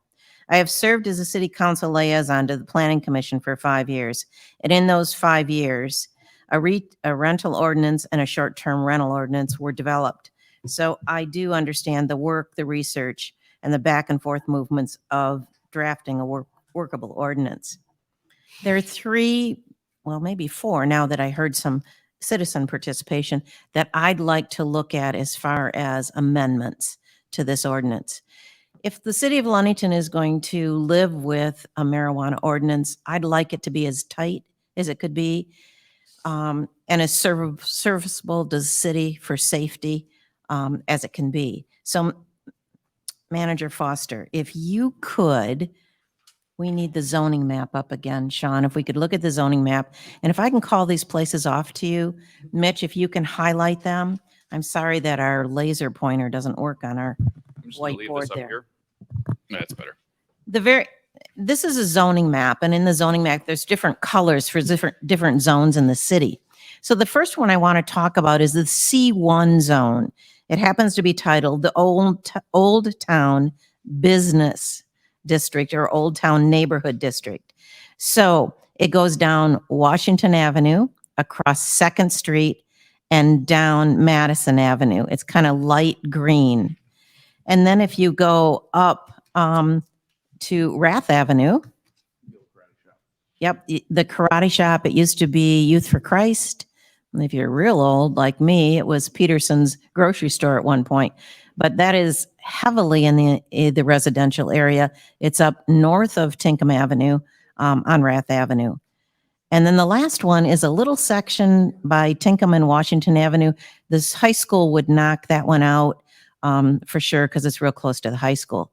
I just want to make a note too that daycare centers, as any of you that have had children or grandchildren know, they come and go very quickly. So those daycare centers are not stationary like a school. Most schools, we did just lose 3 of them, but most schools and factories are more stationary. But just to note that daycare centers are very transient. So if we took that zoning section, the old town neighborhood district out, it would eliminate that problem with that area of 4th Ward, and it would take that karate shop out. So my first amendment would be to just eliminate the C1 zoning district. The other one is, because it's still in 4th Ward, deals with 4th Ward, is a C2 general retail district. Let's look at this. If we look at this, it's on Madison Avenue by 5th and 6th Street. These are little green circles, darker green than the old town. So that's down at the bottom down there. There's Dowland Street and Washington Avenue where Gunberg's and Hankowitz is on that corner there. There's Washington and Foster. A vet used to be there, and now there's a massage, an acupuncture place there. Washington between Fitch and Tinkham. This is where the printers and St. John's are. That's real close to the high school. That would be knocked out because of the school system. Emily between Whittier and Lowell. That's a current place. It's very residential, and it's a current place where a construction company holds their equipment. Washington between Lowell and Longfellow. This is the car wash, the shingle and window store. That would be knocked out because of the school, really the daycare center. But again, that daycare center could come and go. Hopefully that one will stay. The corner of Bryant and Rath.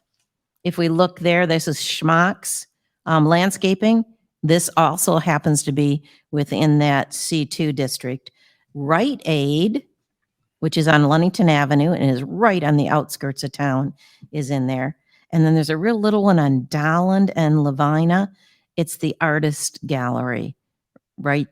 Yeah, where the artist shop is, and she does some ceramics and stuff with kids and stuff. So my next suggestion is let's drop this.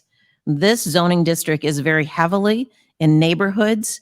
It's all over the city. As I said, some of those daycare centers can change.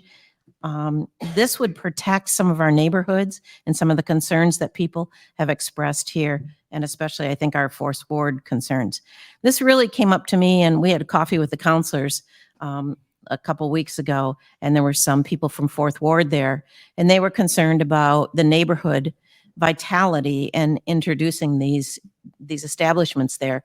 So I went home and tried to figure out how could we protect some of the neighborhood areas. And I looked at the map, and boy, I looked at some of these outliers here, like the karate shop and stuff.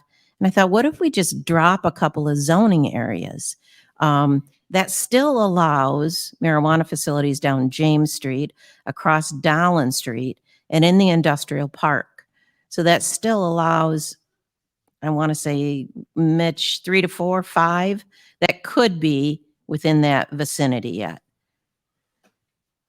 So those are 2 of my ideas for ordinance changes. Drop C1 the Old Town Neighborhood District, drop C2, which is called the General Retail District, and then look at 1,000 feet between facilities instead of 500.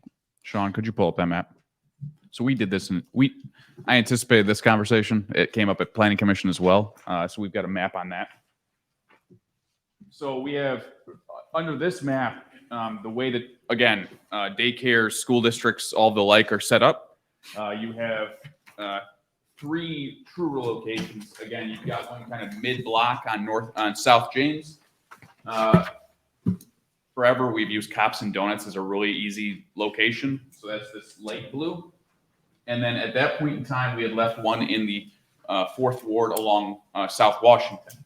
But if you take that out, you would still have kind of the Dowling corridor, not at the intersection with Washington, because there is a daycare within 500 feet of directly at the intersection. But if you were on the south side, a block in, or on the north side, a block and a half in, that would be a 3rd location, assuming the other 2 amendments took out the 4th Ward. I guess one other point, and thanks, Mitch, for that map. That really helps a lot. Another point, I hadn't considered the churches, the house of worships. I think that might be worth looking at too. A lot of youth activities take place in churches. Awana and a lot of teenage youth groups go there too. So I think that might be worth just taking a look at. I don't know how many that would involve in the city. 1. And that was partly why the committee did not include it, was because People's Church is the only church that would impact this conversation at the 500 feet. It would remove, again, within a relative distance. I'm sure Sean would have to go take a look at it on GIS, but you'd probably remove maybe the 300 block of South James, potentially the 200 block for sure. It'd be question on the 300 block. You'd get down to the 400 block, I would guess, guaranteed. And that's with the 500-foot differential or the 1,000-foot differential. Between facilities or between, so if you just left at 500 between church, if you included churches in this, Yes. 500 between churches, daycares, and K-12, your first that you could start on the north end would be, again, I'm trying to guess here, between the lower, the southern 300 block or the northern 400 block of South James would be your first most northern spot you could have a facility, I would guess. And then you would either start your 500 or 1,000 foot distance from there. Mitch, just a clarification question Yes. too. On the 500 feet is between schools and a facility. Correct. Daycare and a facility. Correct. And then we're just talking, the map you have right now is 1,000 foot between retail establishments. Correct. Between establishments themselves. Yes. Of the same kind. Yes, because we did not, there is no inclusion of between establishments in growing, processing, transport, or the like, because the chance that you get 2 growing facilities or 2 processing facilities is just not very likely in a community of our size and our location. Everett has a giant processing or growing facility for a reason. They're right in the middle of the state. If I may, Councilor Winchester, I just want to clarify, when you talk about daycares, this is licensed daycares. Yeah, just so we know. Yeah. Yeah, that will be, we'll keep that map updated. If passed, we would keep a map updated with Lara approved daycare facilities within the city of Ludington. But the circumstance happens that if again, a hypothetical approved, if we have 4 facilities, recreational marijuana dispensaries that are located within the city of Ludington, if a new daycare facility or a new school happens to pop up or a new church, that they do not get to preempt the location of an existing marijuana facility. They can't come in and say, well, now we're here, so you can't be here. It doesn't work that way. So just want to make sure that's clear.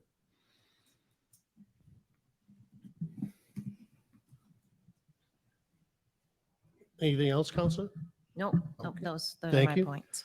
Anyone else? Yes, I'd like to make one a motion for an ordinance that we simply resolve all of these issues and just say anything that we allow in town be restricted to the industrial park and get it out of every commercial district, every residential district, all of it, and all of this would be resolved. And that's my proposal, Mitch. Any other suggestions or for Counselor, or excuse me, for Attorney Hammersley to write down, or any other questions for Mr. Foster? I have oh, no, go ahead. No, go ahead. No, for real, you could go ahead. Okay, so we have a situation where, assume both ordinances pass, the zoning ordinance isn't subject to a referendum, but the police power ordinance is. And one of the provisions in the police power ordinance is you can apply for your special land use before you apply for your municipal license or before you've obtained a state license. So that presents the possibility that if there is the referendum on the police power, but the other ordinance takes effect, we could start getting special land use requests, which the way we've written the ordinance would involve an amazing amount of staff time and effort before the vote would happen. And if the referendum resulted in a repeal of the ordinance, of the police power ordinance, we may have spent a considerable amount of effort to no avail. I would suggest that we in some way tie bar the two bills together so that the zoning ordinance, if there is a referendum and a scheduled vote, would essentially be put on hold. Now, I would defer to Attorney Hammersley for maybe some thoughts or suggestions as to the best way to draft something like that. But whether it's a tie bar or some provision in the police power ordinance dealing with the possible deferred effective date. If I may, Counselor Bolger, I'm prepared to make such an amendment under advice of City Attorney Hammersley, if he comes up with the right type of language and, to do that. Because that makes all the sense in the world to keep them locked together. I have a question for Ross. If the council okays these amendments, and first of all, I want to thank the ad hoc committee because I know how many hours they spent on this, and they spent a ton of time. And I sat in on a few of those meetings, and I was so thankful that I was not on that committee. But I guess if we could approve these amendments, why couldn't the council vote to approve these ordinance and then put it to a vote of the people? I mean, the way they're written, we tried to restrict them, or the committee tried to put restrictions on them, as much as they could to make it safe for the city and in the way we would want it if they have to come here. So why couldn't we do that? Why couldn't we vote to approve the ordinances and then put that to a vote of the people? So in a sense, you will, no matter what happens, because the referendum procedure exists within the state law to allow for a referendum either against or for an ordinance. So if you adopt an ordinance, the folks who are against are likely to gather petition signatures and initiate a referendum on that ordinance. And they will decide ultimately if that is, remains law or if it's overturned. The converse is also true. If you decide not to pass something, anyone from Manistee or wherever can then propose whatever ordinance they want, and that can get put before the voters as well. If the voters approve that, then you are stuck with whatever that ordinance is and have no control over, what those terms are. So there's probably going to be a referendum either way. The reason that council can't start that itself is because there are only basically two primary mechanisms that allow for that referendum. One is that state law that I mentioned. The second is under your charter, and I believe Chief Barnett, mentioned that at the last meeting, where citizens can initiate a charter, can initiate legislation, i.e., an ordinance, via a petition or referendum type of effort as well under the charter, and rather than under the state law. Those are the only two structures, though, that allow for citizens to initiate, the law. There's not a mechanism by which the city council would adopt an ordinance and then through its action somehow place that in front of the voters, if that makes sense. But would they have to stick with our language in the ordinances, or can they just throw this out the window and come up with their own? Do you mean the people who were Referendum. proposing their own ordinance? Yeah. Yeah. So my guess would be that if you all pass an ordinance that allows recreational shops or facilities, then the opponents of that have a very simple task, because their proposal is just going to be, no, rescind that. Erase that, take it away. That's pretty easy to draft. If it's the opposite situation, as I mentioned, then whoever is making that proposal gets to control the contents of that proposal. So yes, in a sense, if what you're asking is, do we have control over the ordinance if it's proposed to us, the answer is no, you don't have that control. I'm so sorry. I was just gonna say, I hope that was clear enough. Yeah. Okay. Clear as mud. I just have two things. So again, I want to thank the ad hoc committee and the planning commission for, as Councilor Terzano said, setting aside your own views to put together the best document that supports our community. And I think it takes a lot. I know that there were two members here in the audience that were part of both of those organizations that are here opposing this ordinance. And I think that's a very tough task. And they did a very good job of putting things together. But my question is, I'm not certain why this ordinance is sitting here in our hands today, because the city manager just mentioned that we should allow the attorney to draft it and then look at them going forward. So the planning commission was put in charge of this huge task. They had several pages of work that they were trying to figure out. And if you watched the meeting, we're laughed about it, kind of, it was 3.5 hours long. And there was so many times, if you were watching it, where people were confused about what it is that we were voting for or what they were voting for.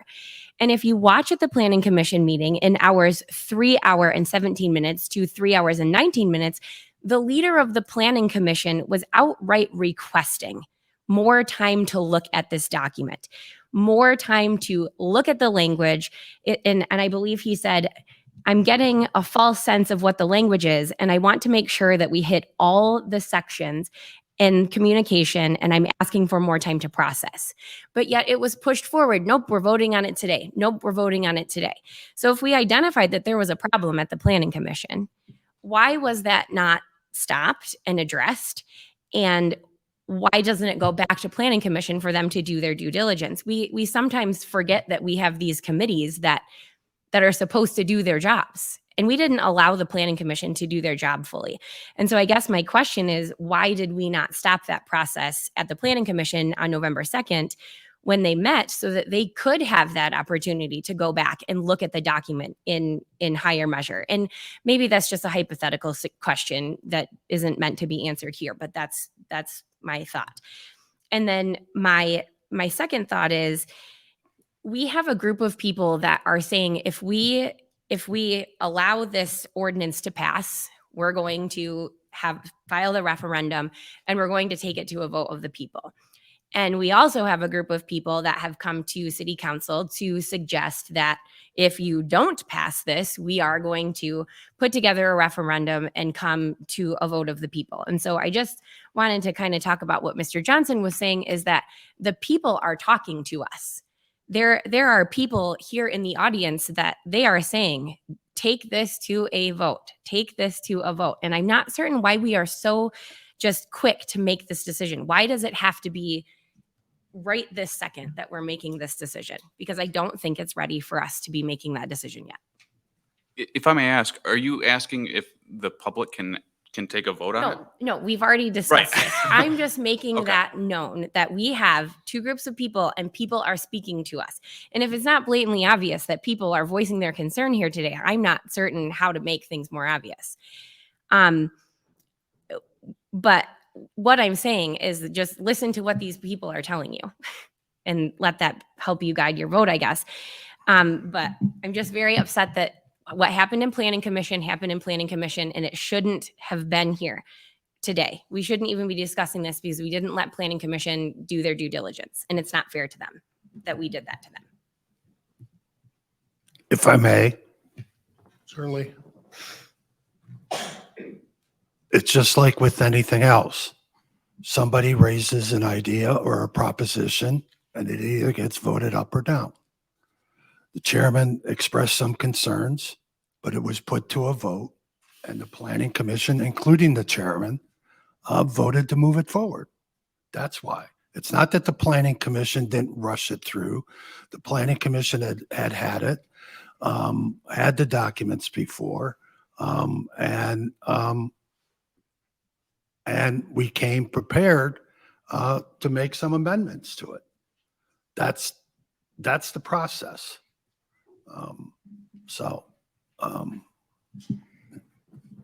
And Counselor, if I may, that is the process. But I just feel like the Planning Commission then deserved a copy to look at to say, okay, yes, this is exactly what we were voting on. This is exactly what we want to present in a professional manner. And I feel like at times in that meeting, well, we'll just let City Council do that. Well, we'll just let City Council draft that amendment. But yet no one was here presenting what those discussions were and what it was that was coming to council that wasn't officially finished business. And so I just feel like the situation was handled poorly, and I wanted to make that known. If I may, just to clarify there, we included the red line version of the Planning Commission for that purpose, because there was a lot of confusion. Attorney Hammersley listened to those minutes for that reason, because there was so much confusion, especially with Commissioner White's motion towards the end of the meeting, that I wanted to make sure that council saw what those changes were, just to make sure that everyone was clear on what the final version of the zoning ordinance was. But I completely understand with the decorum in the process of that meeting. Had they asked for a red line version back to them for a December meeting, would have been happy to provide that. Absolutely. But I think that's my concern too, Mitch. I was at that meeting, sat through the Planning Commission meeting, and it did feel like there was a lot of confusion. And always, it seems like in the past, almost all the time, we have made those adjustments, brought it back to the next meeting, and then voted on it after the adjustments. So I'm thinking about the meeting in 2 weeks.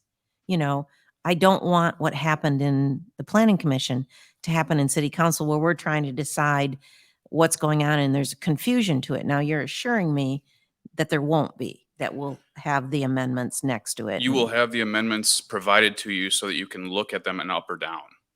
As long as I can't guarantee it, because you 7 are individuals who may come up with new amendments on the spot that we can't answer and we can't type up. It's up to you all. I can't provide all those answers. It's up to the 9 planning commissioners. I can answer questions. Council or Attorney Hammersley can answer questions. but ultimately it's 16 individual humans that are trying to make this decision. And so I can't guarantee anything. So if we didn't feel ready in 2 weeks, Absolutely. You can we pull could it. say, Yeah, you can let's take you it can and- postpone it. Not a problem. That's well within your right. And and frankly, it was well within planning commission's right. Any of those planning commission members could have postponed that item. It could have been put to a vote to postpone it. That's their choice. Again, as individual humans, they have to make those decisions. What I will say is that in the typical process for legislation, whether it's at city, county, state, or federal level, if there's an amendment, it is brought to the floor at the time of the vote, because that is the way under Robert's rules those amendments are brought forth, because it's the easiest way to then be able to share them one by one and put them in. That's why that process exists. But again, it does not have to be voted on. There is no rush to do any of this. Frankly, from staff's perspective, you can ask any number of the staff members that are engaged in this process, and I'm sure the planning commission members, you all, I think there's just an exhaustion, and I'm sure some of these members, folks in the audience are. And so that's the only thing that is really, all right, let's get her done. And as was mentioned tonight, we do have a number of property owners downtown that are hearing this on a regular basis, whether that's a rationale or not, to move this forward. They've got people on their doors. I get phone calls on a regular basis. And so it's not a need to rush. It's just an understanding of what's in existence. and I think for us too, it's an important enough ordinance that we feel we know it inside and out, and we know what's happening. And we may be ready to vote next time, but if not, we need A to, motion to postpone would be the easiest way to do that. And then you can either do it, typically when motions to postpone, you can either do it open-ended, or you would just motion to postpone it at the next meeting. It's either option. I have one random question. So let's think back to the short-term rental ordinance. If you can think back to that ordinance, approximately how many times did it come to city council and back to planning commission and back to city council and back to planning commission? Approximately. I know we're not getting an exact number here. 0. Only because the planning commission didn't touch the short-term rental ordinance. Okay. B&L, and Kathy remembers Thank this. The B&L committee took up the issue. I would say that, but what I would say is a better example is the entire marijuana process versus the entire short-term rental process. That one was introduced as essentially staff saying, hey, we might want to think about writing this. Mayor introducing, hey, we might want to think about doing this. And so I think that's a very similar path. But yes, multiple times. It wasn't written since May for however long we've been writing this thing, these silly ordinances and rules, but still a long process. If I may, the planning commission only took up the zoning portion. Sure. It adds no authority over the police power. So it only dealt with that, with the one ordinance. I've got a question for Mr. Hammersley. A member of the audience today brought up the possible scenario that hypothetically, should we pass this, and there be a referendum brought and a removal of the ordinance, say next spring, if some business should be transacted in the interim, where people that wish to start a store would buy property and then they're out of business, so to speak, before they even stop, the claim was that we would be liable, the city would be liable in some form. Is that correct? I've been asked this question a number of times, and the difficulty in answering it is that there are at least 4 or 5 different eventualities that have to go 1 or 2 different ways that are too hard to predict how a legal result would happen in terms of the ultimate disposition of whether or not, the city would be found liable in that sort of circumstance. I can say that one, there's clearly enough controversy within the community so that no business owner, I don't think, would be able to credibly assert that they had a expectation that they would be continually allowed to perform whatever work they were performing under a land use approval based on a police power ordinance that had not yet been approved and that was rescinded or was subject to a vote, sorry. That's really probably one of the most likely claims that they would bring, right? That they got a permit, that they had a reasonable expectation that they could use that permit to transact business, and that the city then took that away. Again, there are different legal analyses that can that may be at play depending on how things track, but generally the assertion that folks that any decision that's made is the final decision, and that therefore you can base your business decisions on that, I think is somewhat weak. The other aspect is that you all could modify the ordinance draft and provide for a specific either time period to accept applications that is long enough in the future that you avoid that problem completely. There are legislative ways around that problem as well. So I'm happy to talk about any of those or entertain any of those, but the issue is, it's difficult to predict, who and where they are and what claims they would bring and how that all plays out. But in general, it's a weak claim to say that they would be able to assert any sort of reasonable expectation of profits and of business from that. And then two, again, you can work your way around that if that's a substantial enough problem that the council wishes to move forward on that sort of amendment. And in a practical matter, Councilor May, in the ordinance, if you remember, the schedule of applications in the silly wisdom of the committee gave all that authority over to my office. And so theoretically, my intention would not be to open up application periods until after that 45-day period ended. And if they have accumulated the number of signatures to move forward with a petition, we would still hold that application period, because it would make zero sense to move forward with an application review process to start potentially special land use reviews and staff reviews and put all that time and effort into it. If petitions have been taken, there's enough signatures, and it's going on a ballot, that'd be a waste of everybody's time, effort, and money. So you'd hold off the process until the referendum or the voting was over? Absolutely. It wouldn't make any sense from my standpoint, because, I mean, you guys would have to deal with it at this level for, the next meeting or potentially another one, but staff's going to have to deal with it ongoing if it's approved. And so for us to try to start evaluating applications when we still have no idea if the ordinance is going to stay in place, yeah, we would hold off. It wouldn't make any sense from the business's point of Right, view. exactly. Yeah, they wouldn't want to, I mean, they might put in an application because, an application on a special land use because it's only $200, but a $5,000 application, they're not going to put that money into it until they know. Mitch, I just have one more comment. Someone in the audience said something about, we've got a new mayor. Let's wait until January, till a new mayor takes over, and then move forward with this. Well, the mayor's position doesn't have anything to do with this. It's up to us councilors to vote on this and decide what we're going to do. So I just wanted to clarify that whoever thinks the mayor is going to have anything to do with this, they're incorrect. Well, there's a chance they could, though, Les, if we'd have a member absent and the mayor would cast a deciding vote. If it went to a 3-3 vote, and it might. There is a possibility. We're not going to let that happen, right? Never know. So, Your Honor, I do have one other life-altering amendment that I'm going to have to offer. Oh, please. When the Planning Commission considered the odor section, they made a change in language from mechanical engineer to qualified engineer. Well, it turns out in the police power ordinance, there was the exact same language, so that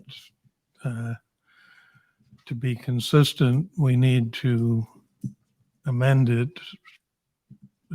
We should amend it to make it consistent between the two ordinances.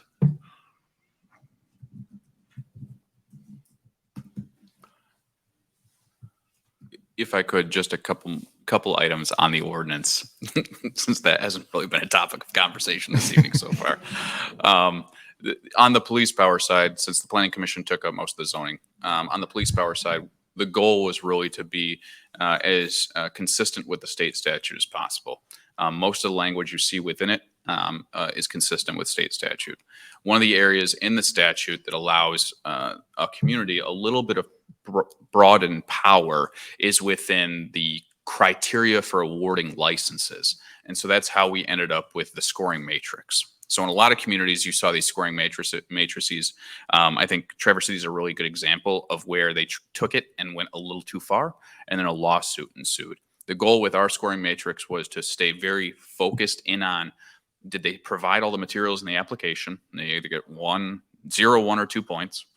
And then there are 2 questions that are very business related, which is eligible scoring criteria or consideration under the statute. And so those have 5 points. We're not going, 100 points here. You get 1 point or 0 points if you've never been in the business and you've never owned a business that's in a related item. You get 5 points if, say, you've got 50 shops or 50 locations and you've had a business for a number of years. It's an easier way to thin out the herd a little bit and prevent the city from having bad operators potentially come into the community. So I did want to hit on that item, as that's always been a topic of conversation with regards to lawsuits. The second piece is the quota. It was talked about that we don't have a quota. That is true, because that has, again, been a topic of lawsuits.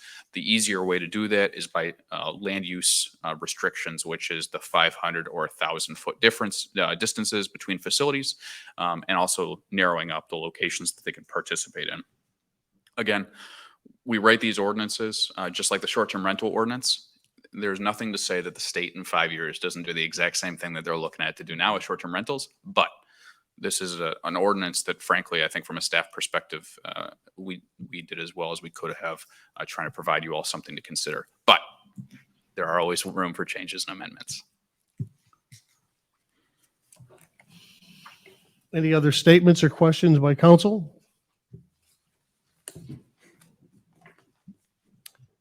Thank you, Councilor Terzano. That's all I have. Thank you.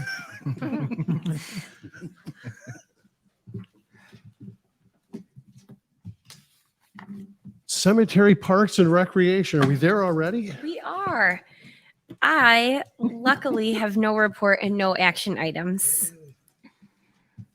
Marijuana Ad Hoc Committee. Do you have anything else you'd like to I have an add? extensive report that I'd like, no, I have nothing. Thank you.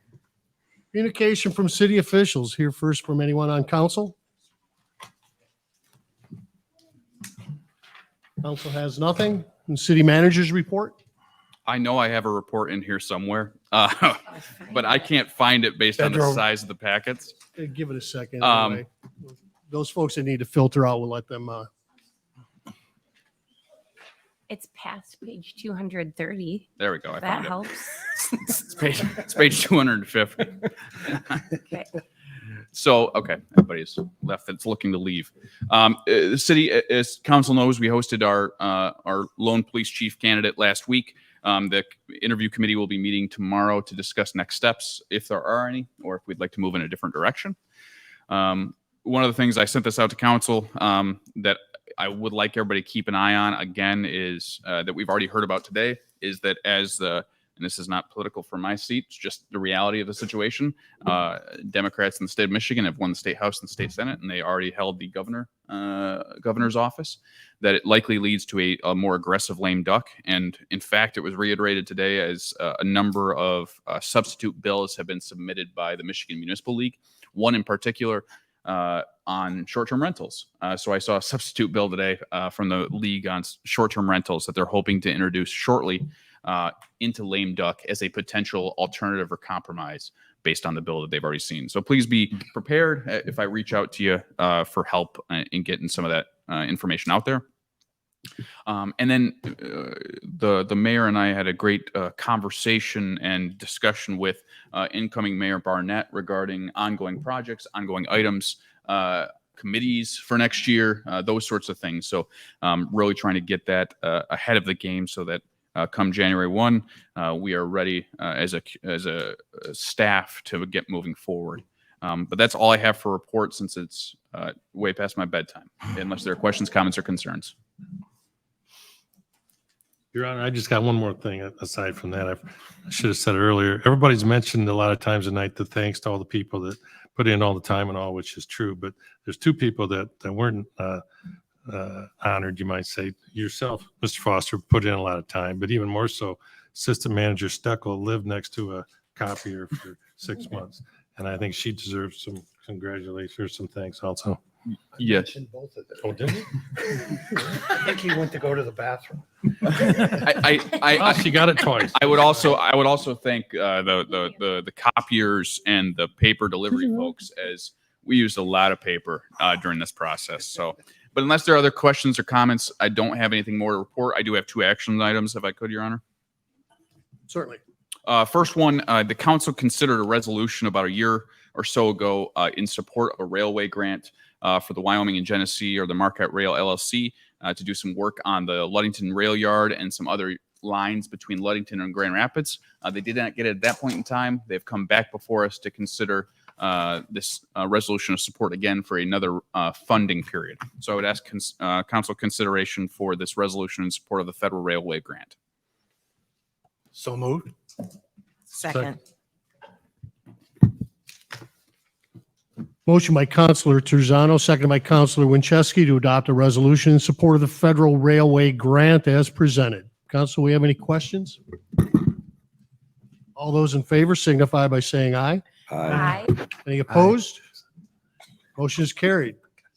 Next item I have is a resolution from Consumers Energy to adjust our contract, essentially to add a new light up by Schmock's Landscaping. It was either the Schmocks themselves or a resident up there who were saying that the lighting around that area, because there's a number, of walkers, is just not good enough. We got the request in, we passed along to consumers. They said that was okay for location, and here's the end result, which is a resolution identifying the city manager and city clerk to execute the change. Just looking for council approval on this as well. I'll make that motion. Second. Motion by Counselor Stibbits, seconded by Counselor May to adopt a resolution authorizing Consumers Energy to make changes as provided in the standard lighting contract between the City of Ludington and Consumers Energy dated 10/19/2018 as presented. Any questions on this light positioning? All those in favor signify by saying aye. Aye. Opposed? This motion is carried. That's all I have, Your Honor. Thank you. We are 2.5 minutes in, or 2.5 hours into this meeting. I just have another 45, 50 minutes on a speech I prepare, if you don't mind. No, actually, one of the things I've learned in 4 years is it was a hard lesson, and it took me a long time to learn to speak after everyone else has spoken. So if this is redundant, it still needs to come from me because I speak on behalf of the citizens of the city. I don't think a thanks will be enough, but that's all we can offer for the incredible amount of work that was done by the Planning Commission, the ad hoc committee, city administration, city attorney, Manager Foster, plus all the work and conversation has gone on this dais since May. Mm-hmm. All this started in May. It has produced nothing less than the exact effect that any issue should. Fully vetted, fully versed, plenty of opportunity to speak by the community, and the community has responded. Where it goes from here is up to the 7 people here, maybe ultimately up to the citizens, but I compliment everybody from the very top down to the person who just lives next door who is involved. This is the way it's supposed to work, and I appreciate the process, as diligent as it is. And I can't thank all those folks enough on behalf of the citizens and everybody up here. Thank you very much. Now I have one action item, the approval of a special event application permit for the 2023 Brewfest. The city manager has received a request from the Ludington and Scottsville Chamber of Commerce for a special event application permit approval of the 8th annual Pure Ludington Brewfest to be held on Saturday, January 28, 2023. Approval of this event, as it requests the service of alcohol, requires a majority affirmative vote of council.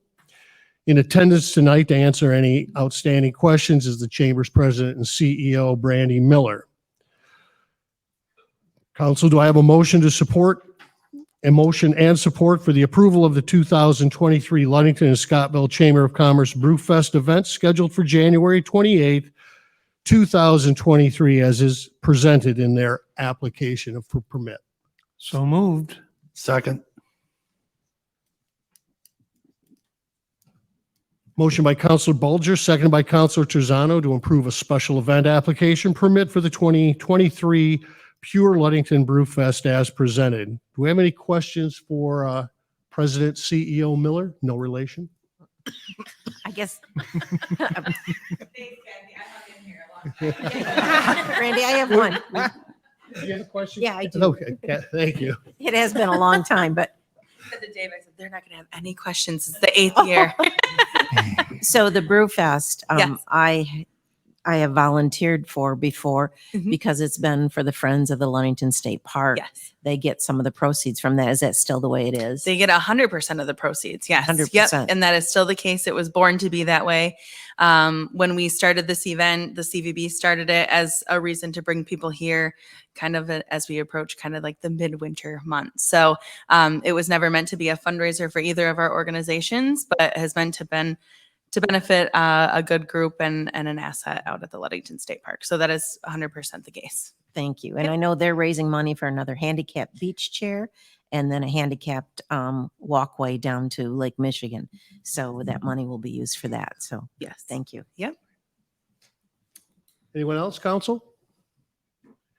Worth it. Thank you. Yeah. Of So course. worth it. All those in favor of approving the special event application permit for the 2023 Pure Ludington Brewfest signify by saying aye. Aye. Opposed?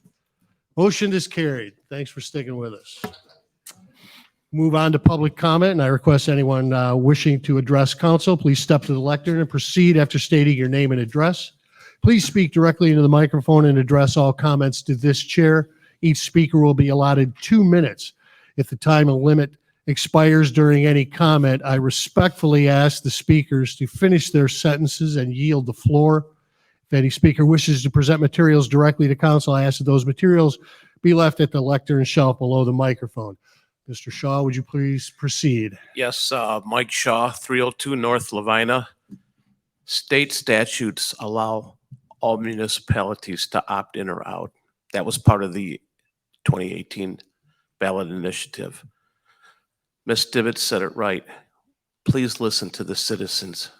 2019, there was a majority at the Ludington Area Center for the Arts that said, don't do it. This past spring, it was slipped in there, and there was a majority of people that said, don't do it. Tonight, except for the 2 people that don't live in the city, are saying, don't do it. Please stay up. There's nothing that's pushing you to say, we got to hurry up and do this. There's nothing. Please let the citizens put this to a vote. Thank you.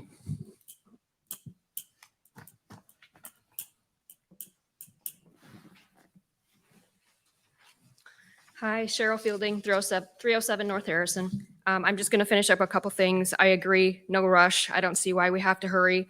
The residents' considerations should be first priority, not building owners. It's Cops and Donuts. I did a title search. That person lives in Kentucky. Why do we care? We don't. Anyway, the other thing I want you to do for homework, go to the Dune Grass website. What out of the way beach will they direct cannabis enthusiasts to use here in town? Because if you look at their website, they direct people in each town where to go. What hotel will be recommended for 420 friendly lodging? They recommend people. They recommend hotels. What activities will be recommended to do at a higher latitude in Ludington? They recommend activities. So please go there and look and see, do we want Ludington to be on this website and recommended all of these ways for cannabis vacations? Me personally, as soon as I see that, if I were to see that, if Ludington, which I'm going to tell you probably won't be on that list, I would direct all of my family and friends away from those hotels. So anyway, I say vote no. Let industry make a move. You saw all the people here. We'll vote it down.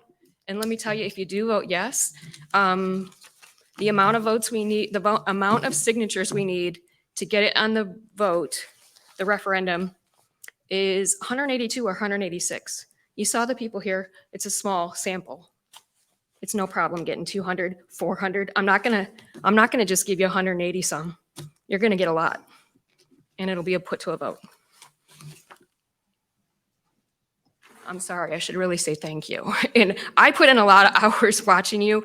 It is a ton of work, and I can tell you, I'll be very happy when this is done.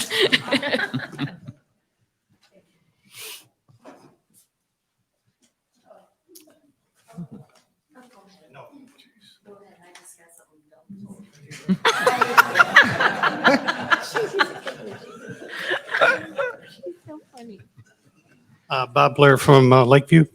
I thought it was interesting in this round of elections through the state, and I'd like to have it noted. I believe there were 32 ballot initiatives in the state that had to do with recreational marijuana. Two that were really interesting to me was whether or not the approval to sell marijuana in existing tobacco-related stores.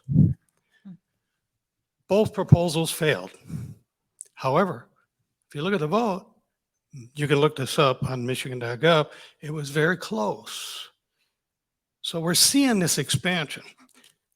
Many communities have been at this for 3 years, and we're seeing how this is filtering about and how this will change the character of any community. This is a wonderful community. Please, and I know you have, and you've been barred and graphed to death. There's so much of it out there, so much information. Please look at this proposal carefully for our community that everybody lives in. Thank you very much for all the work you've done. We're late to the party, but this has been very interesting, so thank you again.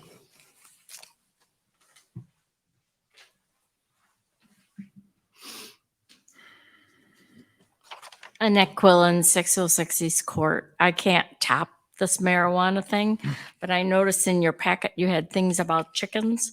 The hens across the street don't wake me up in the morning, but the dogs barking do. So you've put all this time and consideration into the marijuana issue. I hope you think about the chickens. Just hens, not roosters, please. Thank you.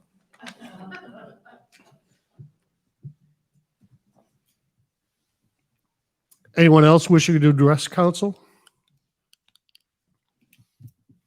I see no movement, so I'll close the floor to public comment and move on to miscellaneous business. Does council have anything further to add before I ask for a motion to adjourn?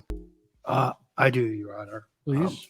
Ms. Quinn just reminded me, it should have been part of my BNL report. BNL did meet and we did discuss chickens. And we're in the process of drafting an ordinance to present to council sometime in the near future. But we met, we discussed it, we came up with some language. Attorney Hammersley is in the process of drafting it. It'll come back to BNL either in December or early January for final approval, and then it'll come before the whole council. Thank you. Thank you. I just have one thing too. Winter's on its way, as we saw this week. And just a reminder that you cannot park on any city street, okay, when the snowplows go out. So be sure you remember that, okay? We're okay until the snowplows go out, but then you got to be off the streets. Happy winter. Your Honor, I would like to recognize our clerk. She gave us the equivalent of war and peace in our packet this time. The amount of work that it must take to put that together every 2 weeks deserves our thanks and appreciation. This was tonight's packet. So as you're handing out your admiration to the folks who do the diligent work, you're welcome to come up and have a quick read. See you in 2 weeks. Thanks, Les. Anyone else? Do I have a motion to adjourn? So moved. Second. Motion by Counselor Terzano, seconded by Counselor May to adjourn. All those in favor signify by saying aye. Aye. Opposed? This meeting is adjourned. Thank you for your participation and attendance.